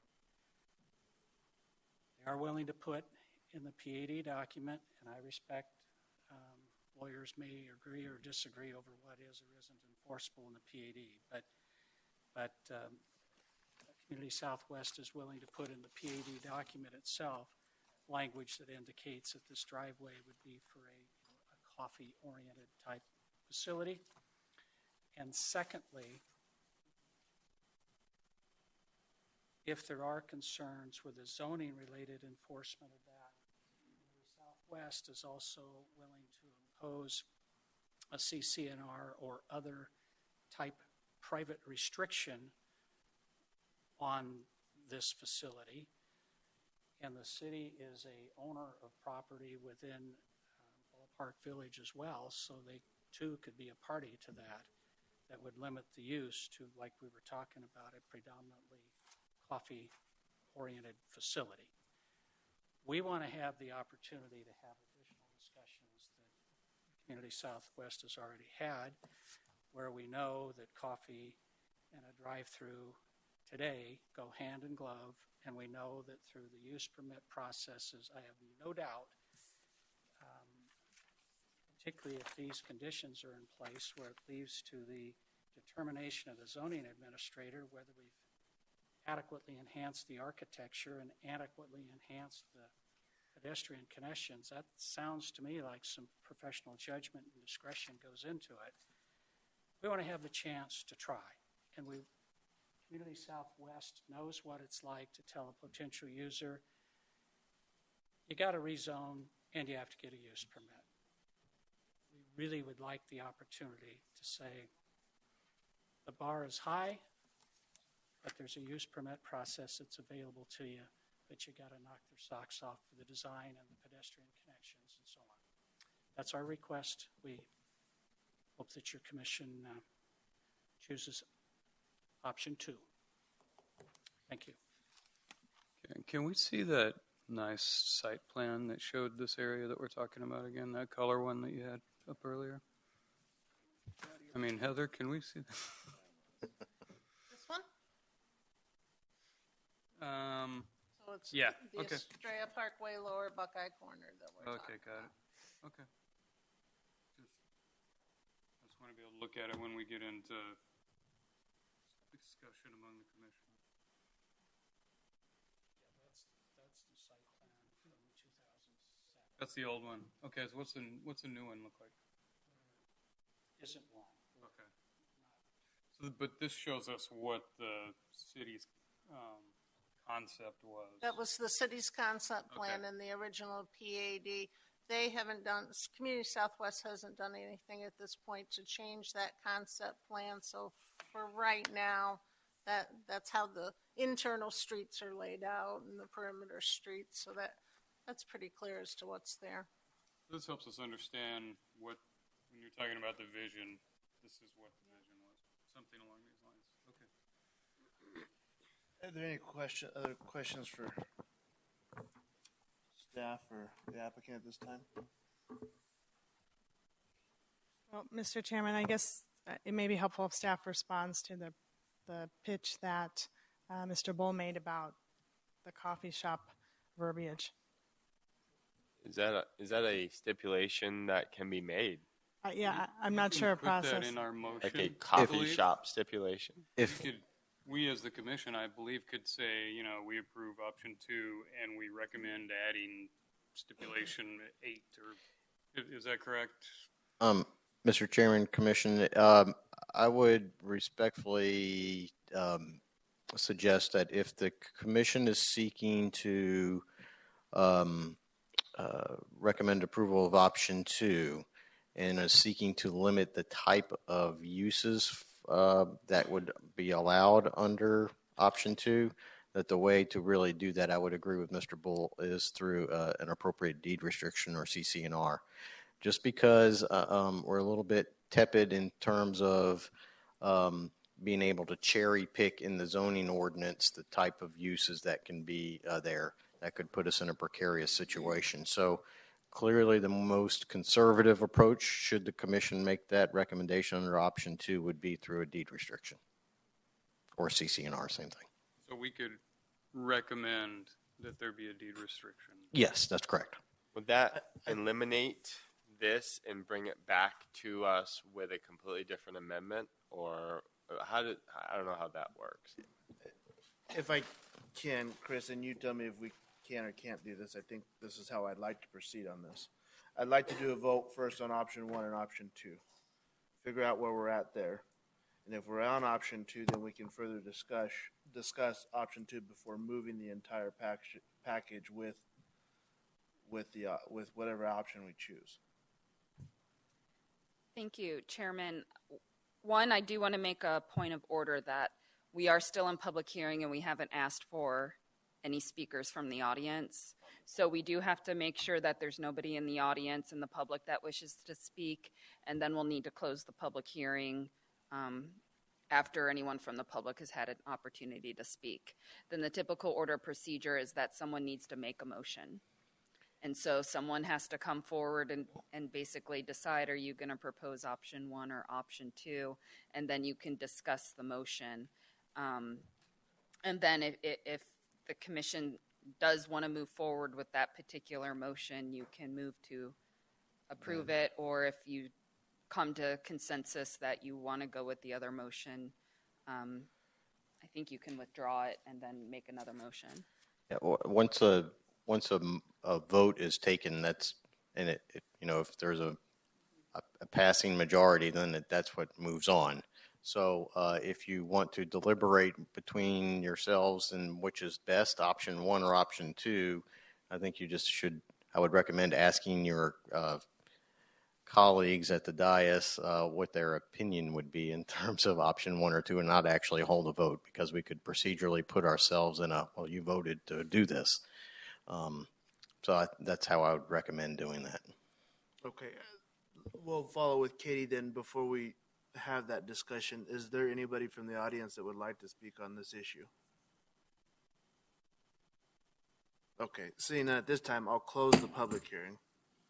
And we can move forward with the discussion on the 2 options. My concern then, commissioners and chairman, is that without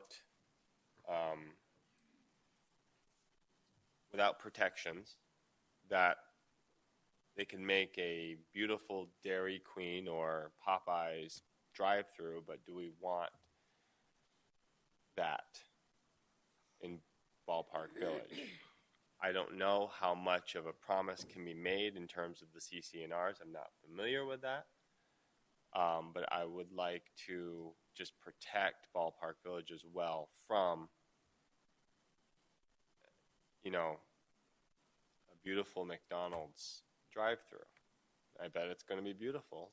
Could have all the copper and the rust and all the beautiful architectural design elements that we want, but do we want a drive-through McDonald's in Ballpark Village, or would we rather have a low-key walking fast food restaurant there, or this actually might keep fast food restaurants from even entering Ballpark Village if that is an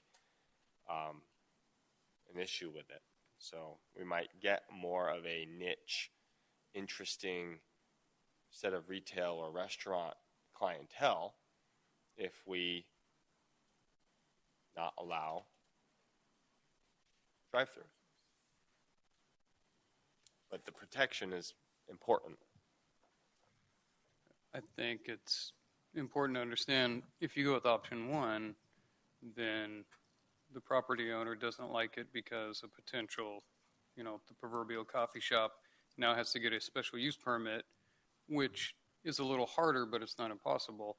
They also have to get a zoning amendment or a PAD amendment, which potentially can be a lot harder to get. So they're going to say, we're not going to spend all the time and money to put all this together because the zoning changes are too up in the air.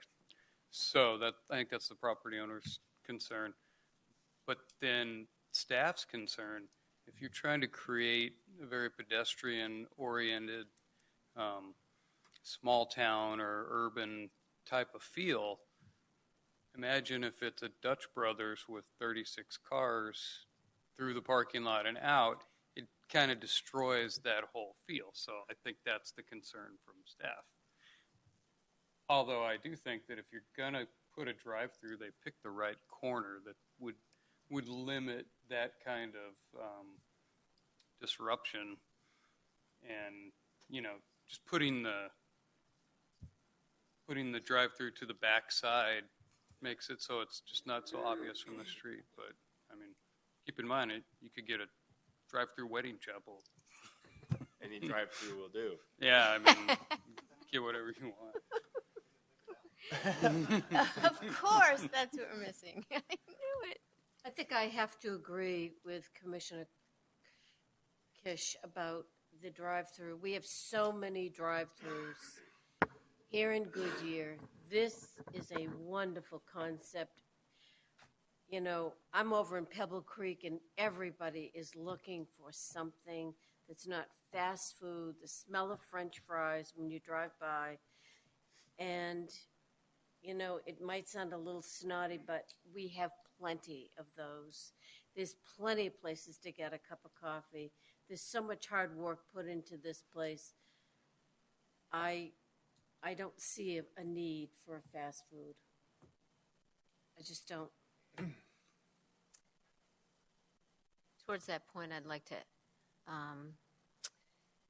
echo that I think the process is flexible enough that we've discussed, that if a drive-through is absolutely necessary, there's process for that, but allow the design and the intent to go forward with a yeoman's effort to get a restaurant establishment that is different than we already may have abundantly in the community. I don't think the process is, I think I heard correctly, we would work to expedite or combine PAD and use permits, et cetera, and to make it as comfortable as possible for the developer. So I'm inclined to allow the design and the intent of the ballpark to go forward with option one. One more thing on my dislike for the whole idea. When I first moved here, Indian School over by the Goodyear post office had a little strip mall that was going in, and it said upscale shopping, coming soon, upscale shopping. And I kept waiting for this upscale shopping, and then it turned out that it never happened. And so for me to go from option 1 to option 2, I would have to have some really tough, stringent boundaries put in there, because it's just, I mean, we all have good intentions. We all want someplace that's beautiful and different, but sometimes it just doesn't work out that way. And if we vote for number 1, it's written in stone that. It's not written in stone. Well, I know, but it's a little bit harder. It's not that hard. I understand. To that point, though, I The think process is there. I would agree. The process does exist there for both option 1 and option 2. Thank you. I think that I'm inclined that option 2 gives them a little bit more ability to sell the property, and the property owner then has that flexibility. I think we've given some clear expectations, which I'm not sure that I agree with all of the sub titles on 2. I think that there's some that maybe are too stringent. I understand what the staff concerns are, and I think that's why you, excuse me, is why you have a commission.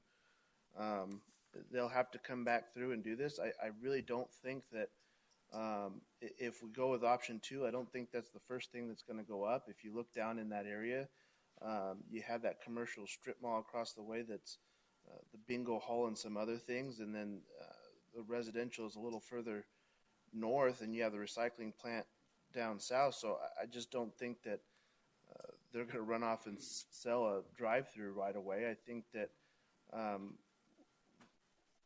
my opinion is that as this develops, that is probably one of the latter things that come as people move in there and then are starting to request that. And I think that we have to keep in mind that when we do make this decision, while we do have excellent staff today, and I hope they're around for a really long time because they've done a great job, it could be 5 years down the road from now, and who knows who will be where. And while we sat in this meeting and told the property owner it will be easy, 5 years from now, it could be the most difficult thing they've ever gone through. So we have to keep that in mind as well.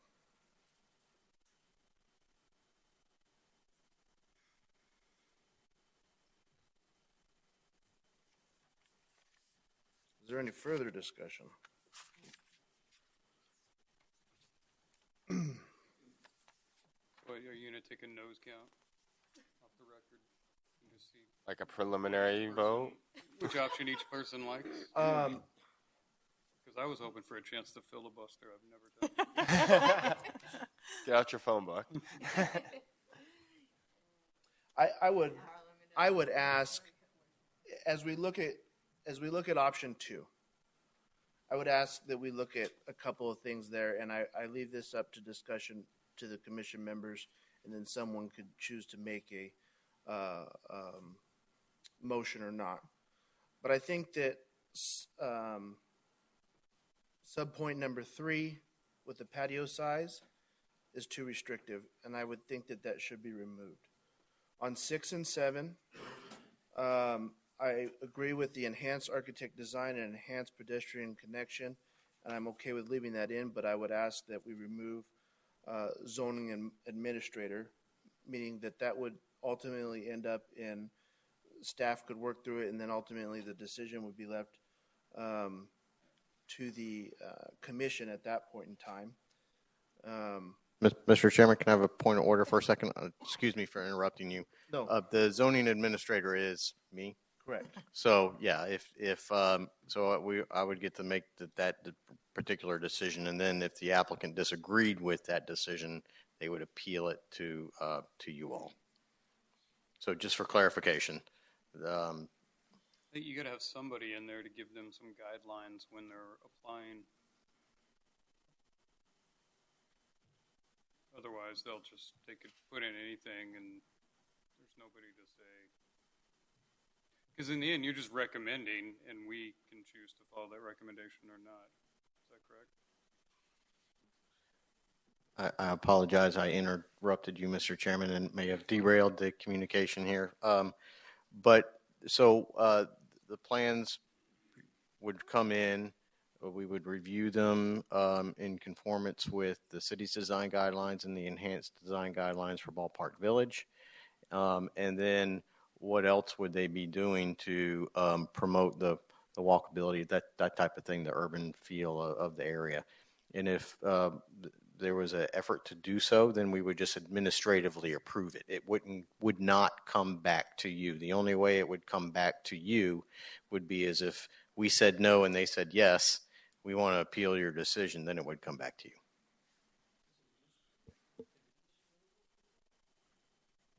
you.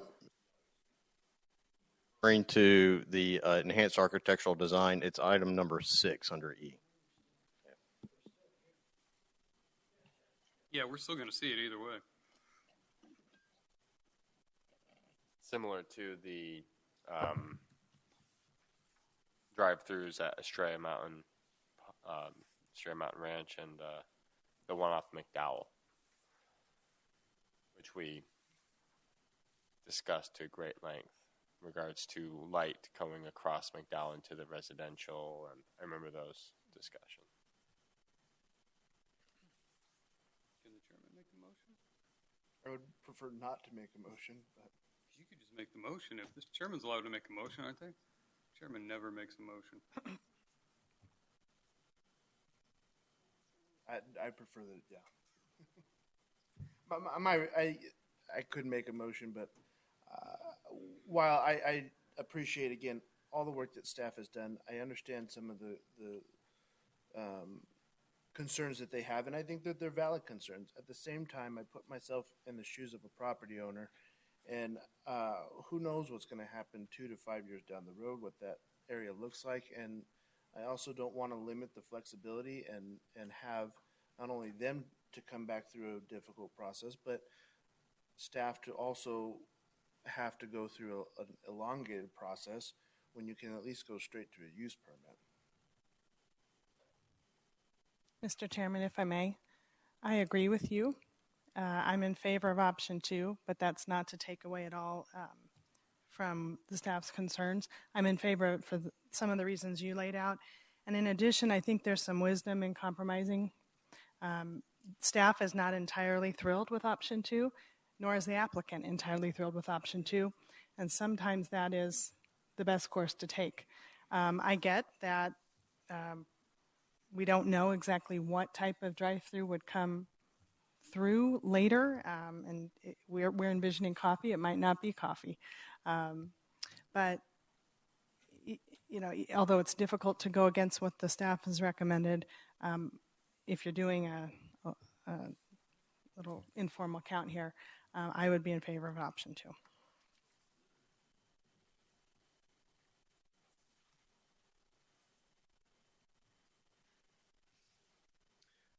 One last question for me for staff, at least, and we can continue to discuss. So let's say we go option 2 and we do a use permit. Even though we do have those stipulations under that, the applicant could still appeal, or even staff could say, you know what, the 1,200 square feet in size was not appropriate at this time, and we're recommending to change that. Is that correct? Thank you, Chairman. The recommendation of our legal counsel is that stipulations of zoning approval are part of the zoning. So that would take a PED amendment to change these stipulations. So if commission is not comfortable with the stipulations, we should change them now. Well, that being said, that causes a greater concern for me, and I think that the 1,200 square feet is not appropriate for long-term policy for that particular property. Also, I understand why we're limiting it to one corner, but that also does concern me as well, because what if the other corner ends up being the more desirable corner, or the one that best fits a drive-through, if that is even an option? I'd hate to lock ourselves into a lot of these stipulations on here that we can't really tell or know what the future lies in the development of that property, but that's my opinion.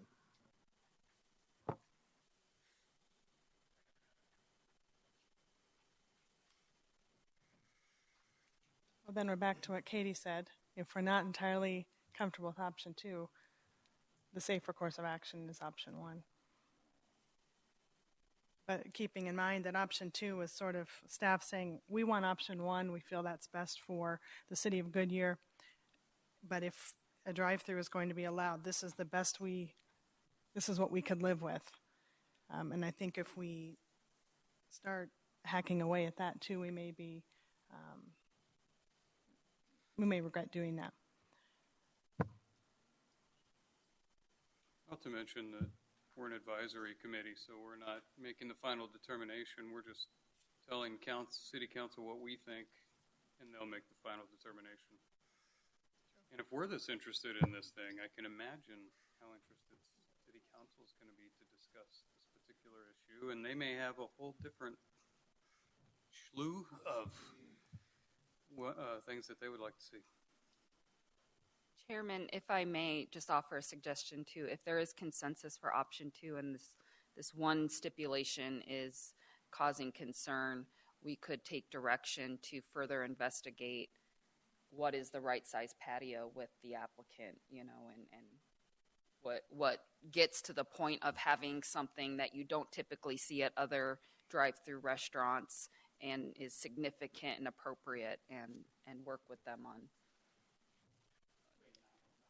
Between now and the city council, thank you, Ed. We can work on that. I would hate for just one stipulation and one thing to bog the process down. So I just wanted to throw out, if that's the only thing standing in the way of a motion, we would be happy to work with them. And to that point, actually, if I might, is the applicant okay with the rest of the stipulations under E? I mean, was that agreed to between?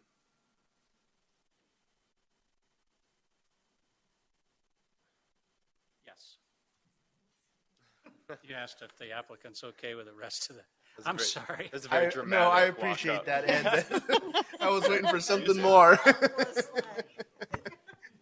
I thought you were encouraging brevity.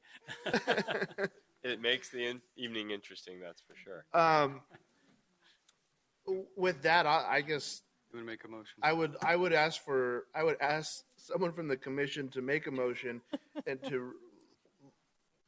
I'm okay with or without 3, but I think that should be looked at between the city and the applicant. So I'd ask for a motion from somebody. Mr. Chairman, I move that we Yeah. vote on whether option 1 or option 2 will be used. I need a motion that either clarifies option 1 or clarifies option 2. And then we can do a roll call vote, which I'm fine by. In fact, we probably should prepare to go ahead and do that. But I do need whoever makes the motion to choose one or the other. And if you have any additional stipulations.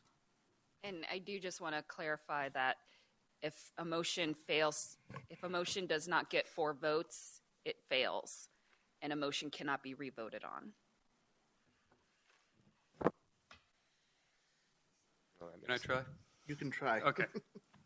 I will move that we approve item 16-210-00004, option number 2, with the recommendation that staff and the applicant reconsider stipulation E.3, and the recommendation that staff discuss with the applicant to add a deed restriction that limits the business to one that is primarily coffee or other beverage use. Does that sound right?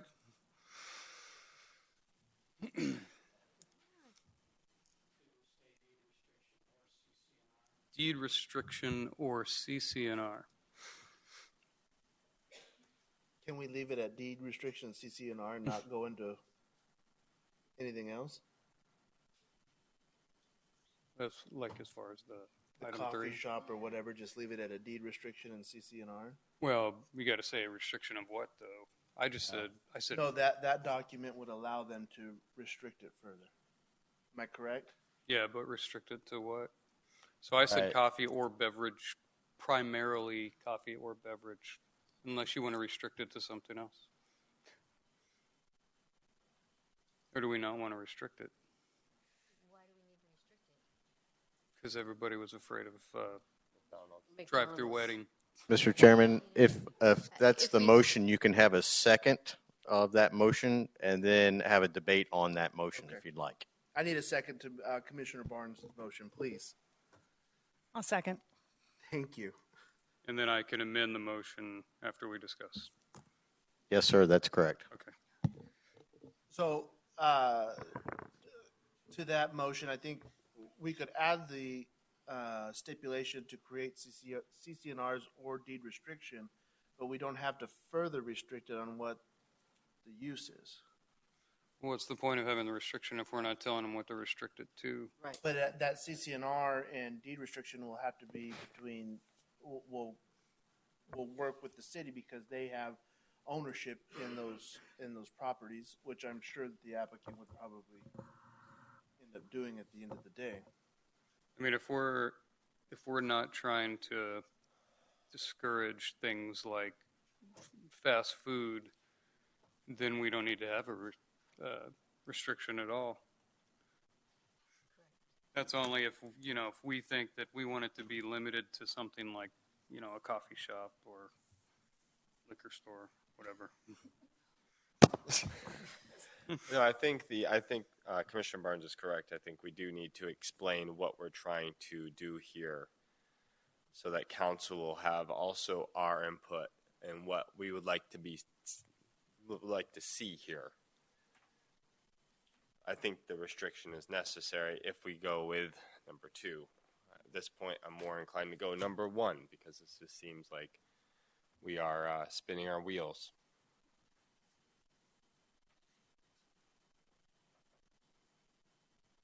Any other discussion?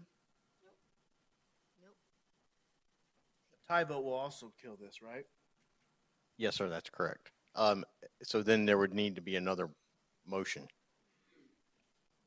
I'm sorry. Let me say, just so for clarity purposes, we'll have our Executive Planning Commission Secretary, Heather, read back the motion that Mr. Barnes made so everybody is clear on that. If you're calling the question, I just want to make sure everybody's Yeah, I clear. think discussion's over. The only thing before she reads that, I want to understand if it's 4-3 and the motion goes down, then this thing is dead altogether. If it's a tie vote, you can come back with another motion? Shouldn't it be dead as well? Thank you. You need 4 positive votes to pass the motion. Okay. So if it's 3-3, it doesn't pass, and thus it's considered failed. So we'd need a new motion, and you could make a new motion with different stipulations. You could try option 1. You have several options before you at that point, but you do need 4 positive votes to pass any motion. Thank you, Katie. Secretary Heather, will you please read the motion? Commissioner Barnes, I have it that you selected option 2 with a recommendation to discuss the size of the patio prior to council and limit use with a deed restriction to a coffee or beverage drive-through. Is that correct? Yeah. That Discuss further with staff and consider those 2 options. So they're not definite. We're recommending that it be considered before it goes to council. I think we understand the direction you've given us. Seconded by Commissioner Walters. And with that, I think that at this point in time, I will call for a roll call vote, please.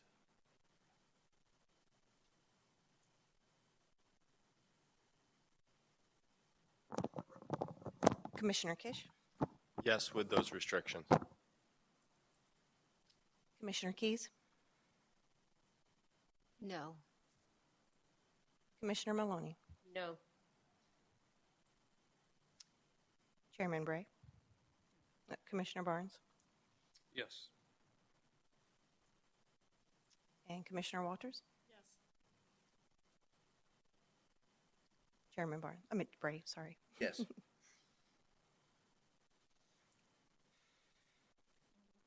So just for clarification, motion passes.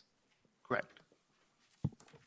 Thank you. And thank you to the applicants for sitting through that and providing information. Appreciate that. We'll move right along to item 8.4. I'll open the public hearing for the amendment to the PV 303 PAD Phase West 1 development. Sorry. Okay, PV 303 Phase West 1 is the area outlined in red. It runs between Cotton on the west and the 303 on the east, between Camelback on the north and Indian School on the south. The two buildings that you see there, the southern one is Sub-Zero, the northern one is Dick's Sporting Goods, and REI has been built to the north of that, just an older area. The city code prohibits electric fencing unless allowed by zoning. And the PV 303 PAD zoning does not allow electric fencing. But Dick's Sporting Goods would like to install electric fencing to deter break-ins at their facility. So the proposed PAD amendment, they have contracted with a company called Electric Guard Dog Fencing to install the fencing. And it is being proposed that it will be integrated into the design of the perimeter wall, that the combined height of the wall and the electric fence does not exceed 10 feet. And typically the walls on these facilities are 8 feet high, so that's another couple of feet above the top of the wall. And that the electric fencing would have to go through a review, approval, and permitting process with our building safety division prior to installation. And these are some pictures of a mock-up installation that they did at Dick's Sporting Goods. And as you can see, the metal pole that is attached to the end of the wall, that brown metal pole, that fastens to the wall, and up above the top of the wall, there are 3 very thin strands of wire. And that becomes electrified by this 12-volt battery. And so if somebody thinks they're going to try to get over the wall and get in to get to some of the inventory, as they're trying to scale that wall and get over it, they will get a shock. And nothing dangerous, not going to kill them, not even going to really hurt them. It's just going to go, whoa, this was a bad idea. I shouldn't be trying to do this. And the thing we're trying to show you, too, about these pictures, you can barely see it. Katie and I went on a site visit to see this mock-up, and we said, okay, where do you have it installed? And they're like, you just drove right by it. So it's really not anything obtrusive. It's safe. Our police department, our fire department has signed off on it. They're okay with it. And again, it's barely noticeable, really, for the general public going by, but Dick's Sporting Goods has used this elsewhere in other facilities, and they feel it would be very helpful for them here as a deterrent. So staff is recommending approval based on those design parameters, that it's integrated into the wall, doesn't go up any higher than 10 feet, and then it goes through a permitting process with the city. And if you have any questions, I'd be happy to answer. Any questions for Karen? Nope. Has there been any issues with break-ins? They have had a couple. That's why it came about. And some of their facilities in other cities back east, they've had some real problems, and I think this is an attempt to get out ahead of that. Do they have a camera system around their building? They do, and there's a person there 24 hours a day, but it's a huge, huge complex, so they just, like I said, this isn't really going to hurt anybody, but it certainly would make somebody just try it once. Yeah. So. Did you try it? I took their word for it. Did you test the system? This is Jurassic Park. Yeah. And when our fire department needs to get into the building, if there is a fire or a medical emergency inside the building, there will be the Knox box keys to get into the gate that also disarms this system as well. Any other further questions for staff? No. Would the applicant like to address the commission?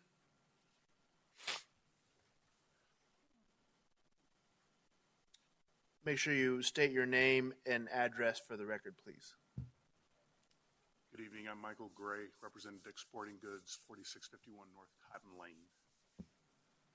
And I'm Michael Pate with the Electric Guard Dog, so any technical questions you have, I'd be glad to answer them.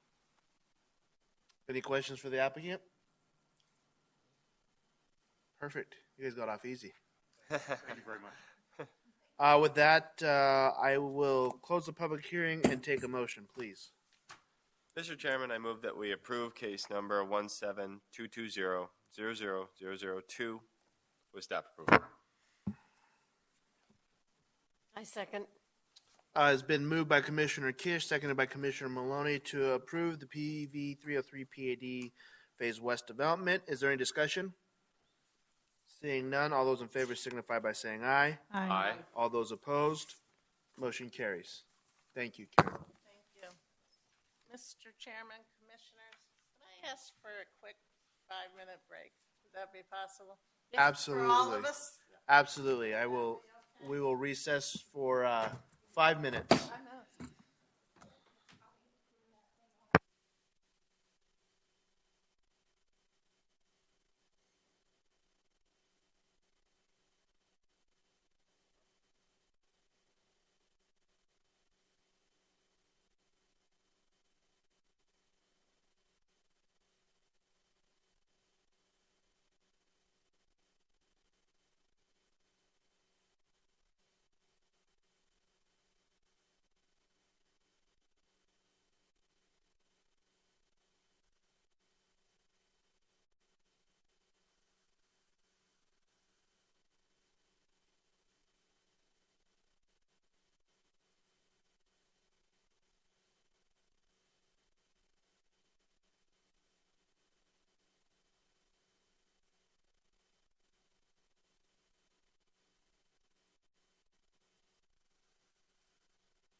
Bring the meeting back in order.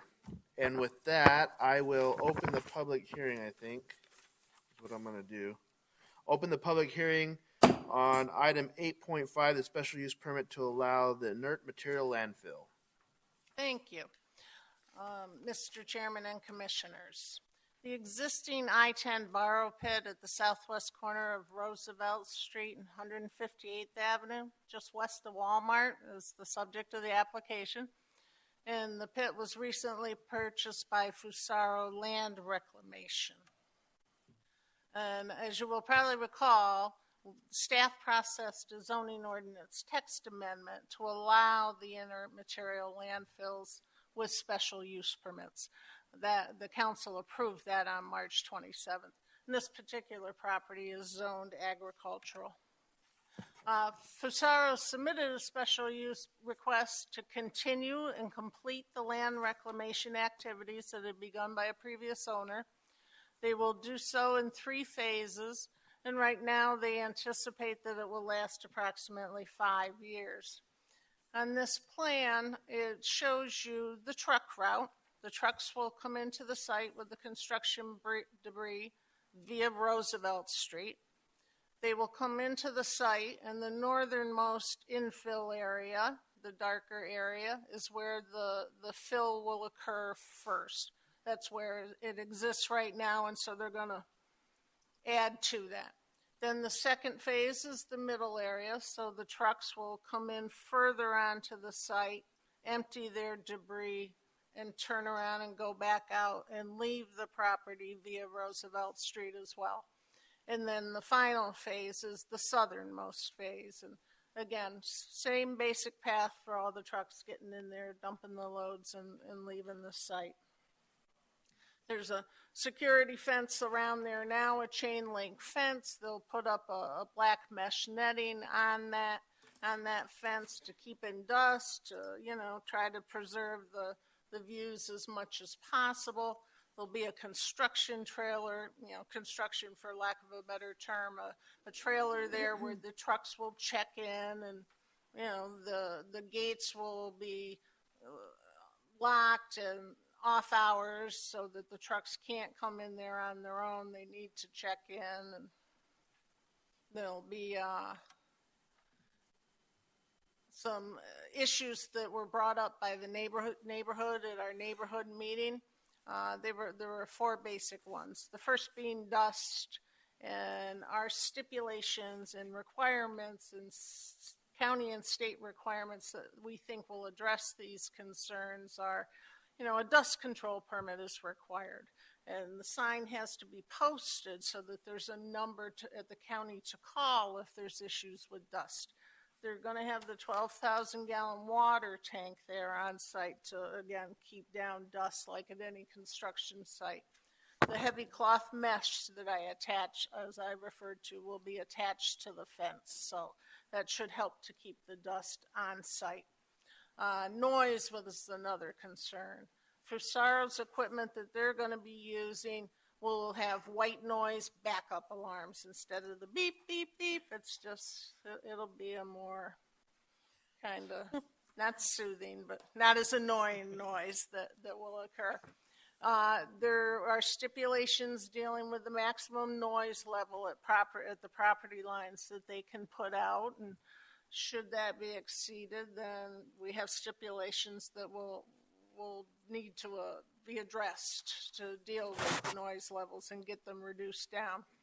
There will also be limitations on when activities can occur, so that the noise certainly isn't happening 24 hours a day. The truck traffic, as I said, in and out on Roosevelt, not on 158 through the residential neighborhood. It'll be up along that commercial street in front of Walmart. Limitations on when materials can occur. So again, trucks are only coming in at certain times a day. Roosevelt Street will be paved from 158th Avenue into the entrance to the project. Right now it's just a lot of gravel and rock and whatnot. And so by paving it should reduce the noise of the trucks coming into the site. There will also be no parking signs on that section of Roosevelt west of 158th. So again, trucks aren't sitting there idling and running and creating noise. And then there will be a track out pad as the trucks leave the site, so they're not bringing dirt and debris and rock and whatnot out onto 158th and Roosevelt. And then this is the one that really should address a lot of the other concerns, is the hours of operation. The crushing and the sorting of the material that is brought in needs to occur to break it up in smaller pieces, and it helps with the compaction of it. You know, if the trucks just dump the stuff out, it's kind of helter-skelter is how it's in there, but this crushing and sorting will help to compact it, because the whole point of this is when this operation is completed, the property will be sold and hopefully developed, you know, in a compatible manner with the surrounding residential neighborhood. So to do that, you got to make sure the compaction occurs so that it can be built on top of, and this crushing and sorting helps to do that. Those hours are restricted, and days of the week are restricted.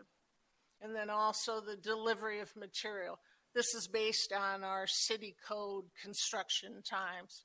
We have winter hours of construction and summer hours of construction, and these are being implemented for this project as well.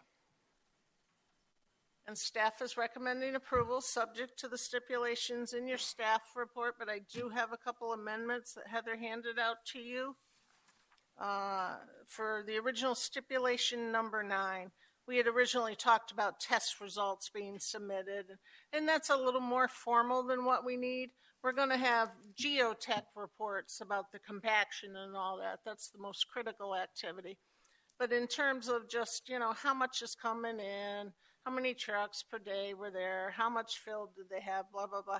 That's just some basic update, operational update information that we would like to know.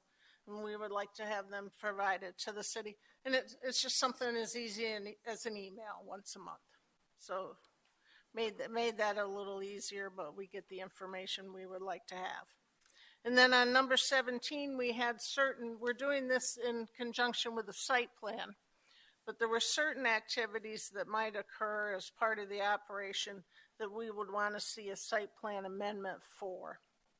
And we had originally had an item in there that filling and crunching operations are moved on site, and we'd need to have a site plan amendment for that. But the operators explained to us that, you know, that could change several times a day based specifically where the trucks came in and specifically where they dumped their loads and what was in it. You could be, you know, working over here 1 minute and working over here another minute. And so that seemed a bit onerous. But we just wanted to say that if there was anything, instead, we wanted to say if there was anything about the operations that weren't in conformance with city regulations or wasn't in conformance with the stipulations of approval, then we would need to see a site plan amendment for whatever modifications would be necessary to bring it into conformance. And with that, I'll answer questions. And the applicant is here as well, of course. So you cross out the word test results. Yes. In the original. What did you mean by test results there that you now took it away? I'm just trying to understand. Well, and that was some language that had been in an old permit from the old operator. And, you know, it was probably a very generic term that didn't have a lot of specifications. And we felt that actually stipulation number 2 that we put in place about all the information that needs to be provided by a geotechnical engineer contracted and reported to the city, that in dealing with all the compaction issues, that those were the real important test things, the real important operational things that we needed to know about. And as long as that was working and operating well and we had the information on that, there really weren't any additional tests that needed to be done, but yet we wanted to know how the operation was going and get updates. So it's the 2 of them. Yeah, as an ex-project manager, I hate doing updates and reports for no darn good reason. You know, Paperwork Reduction Act as a federal government program manager. So I just don't know if we're asking for another report upon a report that they already give monthly, or, you know. So I just throw it out there to say, do we need this update on operations if you're not getting one already? I just don't want it to be duplicative. That's all. Mr. Chairman, if I may, Commissioner Keys, they had also provided a copy of their management plan to us for the whole operation, and they're going to be keeping these reports themselves. So it isn't so much, that we're asking them to do some sort of new reporting that they wouldn't be doing already on their own as part of their operation, but we're just asking them to show them to us. Excellent. Karen, I have a question. The material is construction site material, which is wood, cement. Not wood, not anything biodegradable. Okay. It's asphalt, it's cement, it's maybe metal piping or something like that. The whole inert material landfill is much different than your typical landfill that's garbage and food waste and vegetative waste and stuff like that. This is, the construction material that isn't going to decay and smell and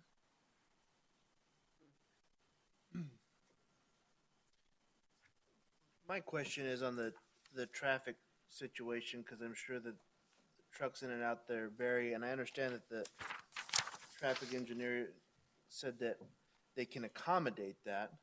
I know it's a three-way stop now, which it just went up to that. But staff or no one has a concern that trucks are going to be backed up one way or the other. I mean, I'm mostly concerned probably that morning hour when people are trying to get out of there, or late afternoon trying to get into there. You guys don't see any concern there, and stop signs are sufficient? Well, Mr. Chairman, you're correct. That has now become a four-way stop, and the number of trips isn't expected to be all that great, certainly not in comparison to what's there with Walmart.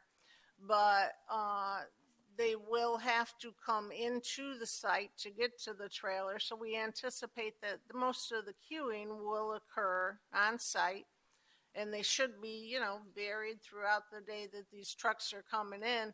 But there is a city regulation that, you cannot block public streets. They can't be tying up that public intersection. So should that occur, the city has enforcement capabilities to restrict that. And that would have to be, part of their operation, part of Fusaro's operation. It would have to be to monitor that they are not violating that city regulation, and they'll have to, schedule the trucks or deal with it. But yeah, we have the enforcement ability to deal with any sort of blocking of the streets or the intersections. Any other questions for staff? Would the applicant like to address the commission? I have one more. For staff? Maybe either one. Why that location? If your final result is to build houses or whatever there, you've already, I just don't understand why that location was selected. I don't think, well, the applicant answered this, but I'm not sure houses could ever be built there because it's a big pit now. Right. And it would be like a park or maybe a ball field or something of that nature. I don't think it could even be houses because of the regulations, but I'm not the expert there. Okay. Thank you, Chairman. Well, and I'm a little confused by the question, but one, the land reclamation project has been chosen here because there's a pit. Right. And then they're going to fill it, but the goal is that it would be developable someday. That's why we're going to have geotechnical engineers inspect the site and tell us how to do the inspections and the reporting so that someday housing, or we don't know what use would be proposed. It's currently zoned agriculture. Whenever the site is finished, there would be some kind of rezoning process. The general plan calls this area out as neighborhoods.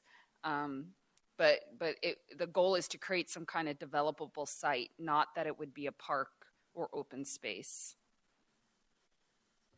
And it isn't Fusaro's goal to do that. They are not a developer. They simply want to bring it up to level so that it can be sold to somebody who would develop it in compatible uses with what's around it. And we certainly, as a city, want that pit gone. It's, you know, it's not just an eyesore, but it's dangerous. And the neighbors want it gone. So, you know, it's kind of a, let's clean this mess up, and then, hey, in the future, we're going to have a development opportunity here that's far more compatible to the single-family homes than the existing pit. Okay, thank you. Does the applicant want to speak? Yes. Well done. Owner of Mr. Bull. Time up. You saw your time. He's going to kill me later. For your record, my name is Brian Greathouse, 702 East Osborne Road. Tonight with me here is Donnie Fetters. He's the owner of Fusaro, and our civil engineer Mike Jackson is also here.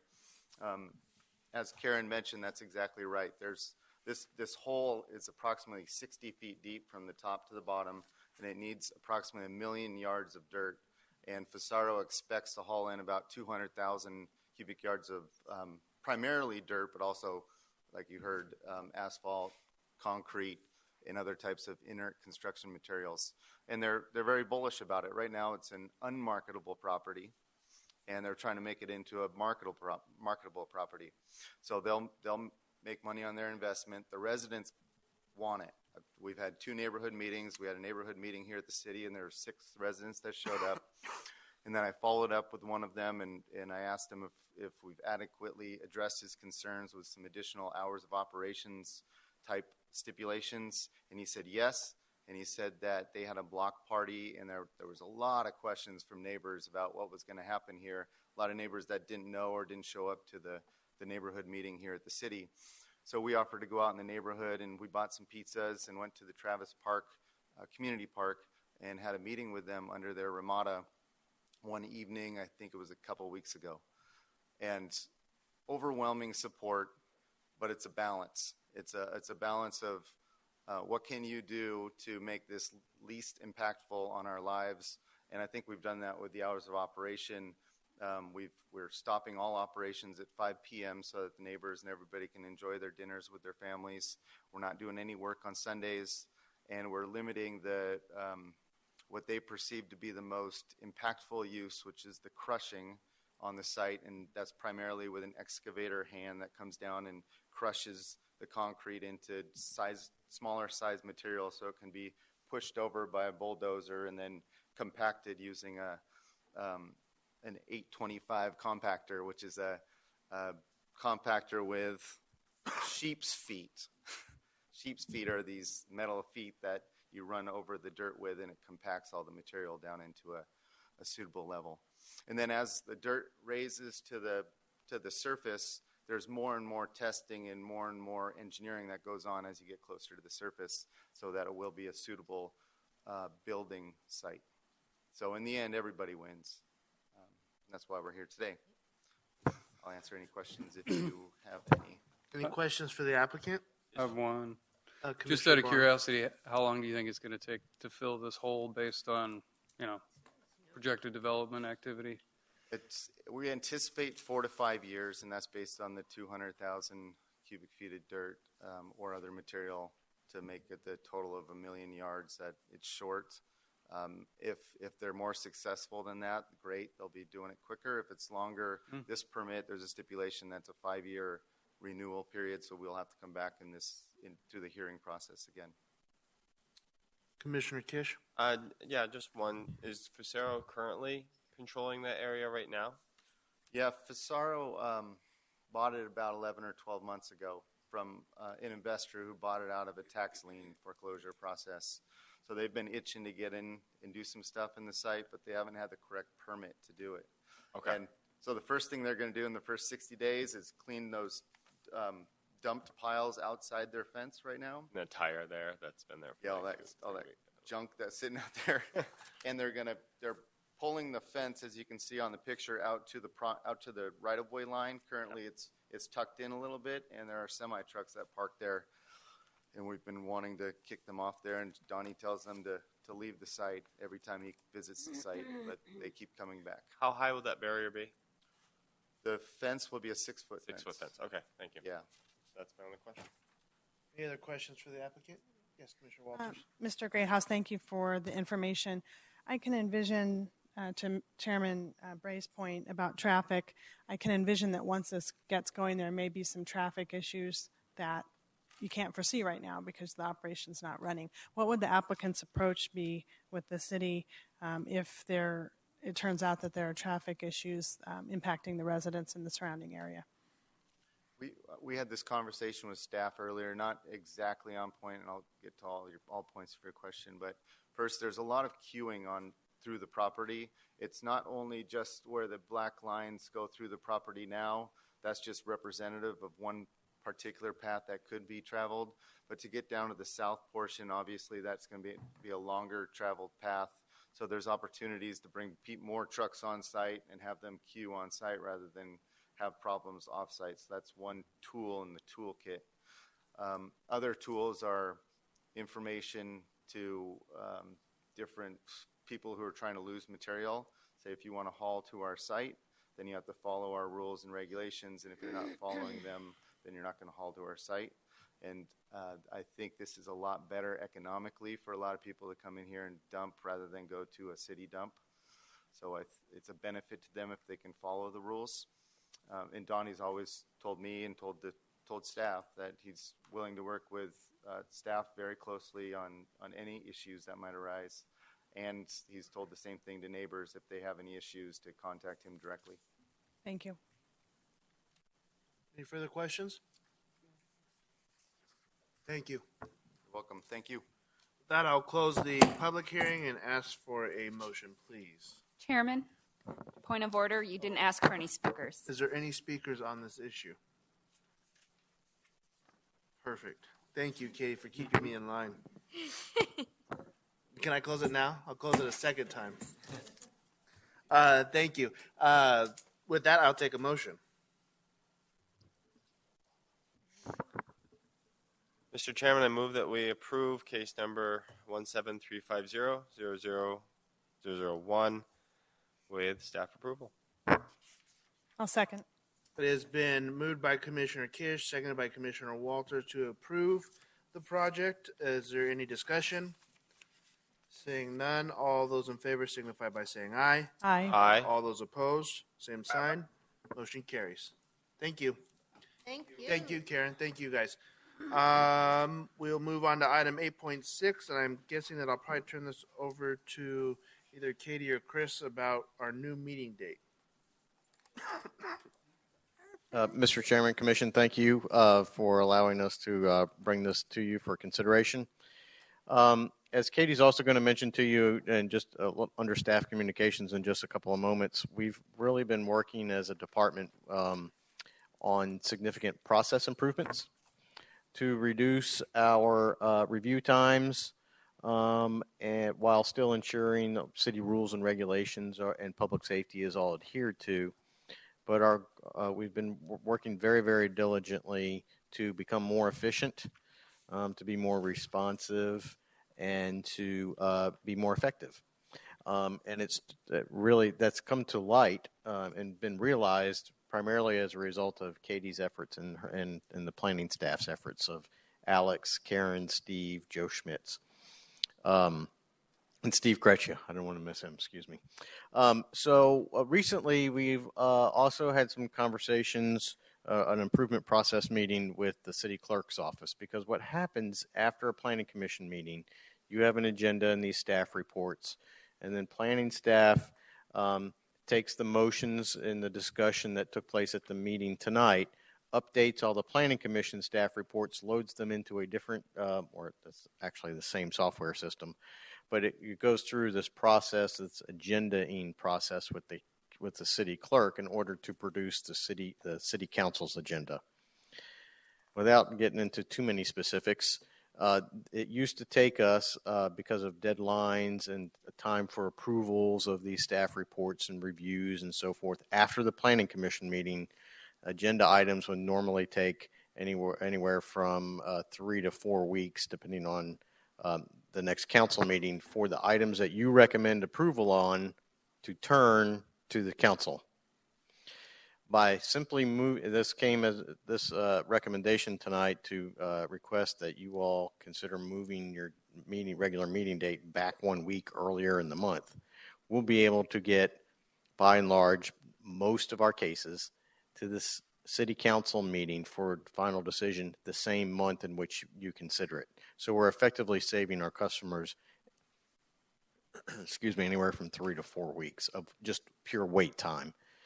So it's a benefit. Our customers realize that benefit. It's also a benefit to the city because projects that are getting built can be start sooner, and so it's a good thing all around. So we certainly would and request that you would accommodate this change of date, and hopefully it does not cause any of you any disruption in any of your scheduling. It is recommended to take place for the June meeting. So our May meeting would take place still at the regular third Wednesday. In June, it would move to the second Wednesday. And of course, we'll give you plenty of reminders. Thank you. I appreciate that. And I think it makes a lot of sense, especially if we're serving our customers more efficiently.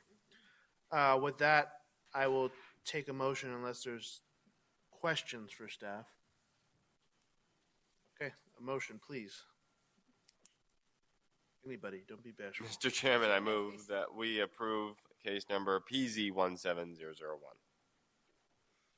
Second. Been moved by Commissioner Kish, seconded by Commissioner Barnes, that we approve moving the Planning and Zoning Commission permanent meeting. Is there any discussion? No. Seeing none, all those in favor signify by saying aye. Aye. All those opposed, same sign. Motion carries. Thank you. Item number 9, staff communication. Thank you, Chairman. I know it's a long meeting night, but I do have something I want to share with you on the same vein of what Christopher was talking about. About a year and a few months ago, we initiated, if any of you are familiar with Lean Six Sigma in our department, which is the Toyota production method. It has a lot of names, but basically it's about trying to be more efficient and eliminate waste.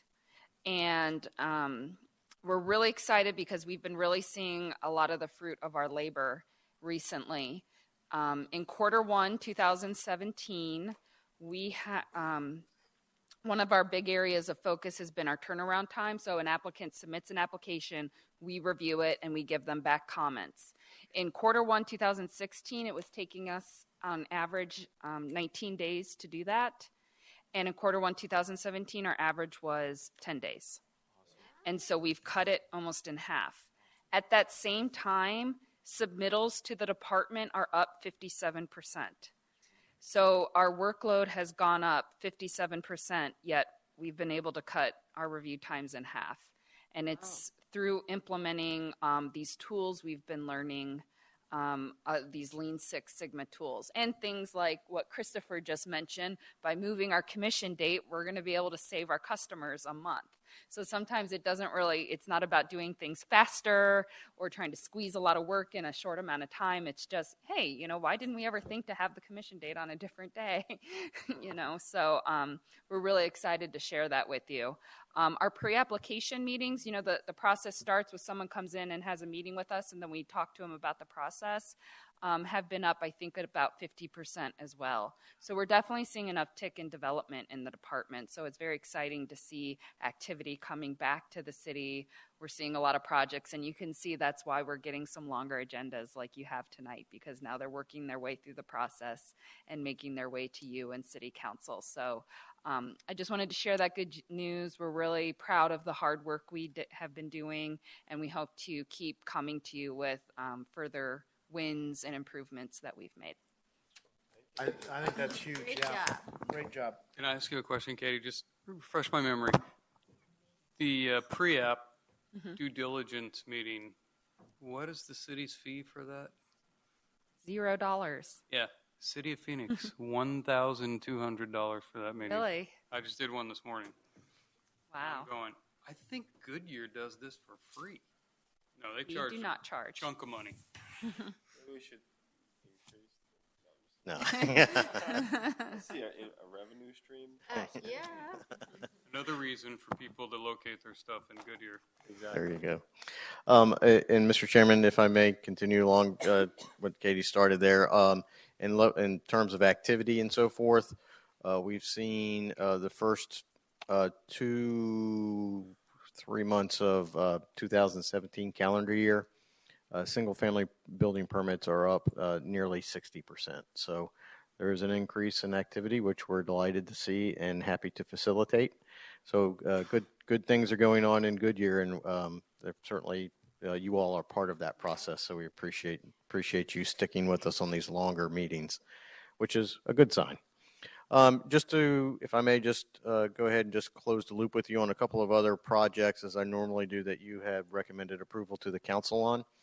The Centera Phase 2 preliminary plat, which is at the southeast corner of Van Buren and Australia Parkway. If you remember, that's essentially a commercial subdivision.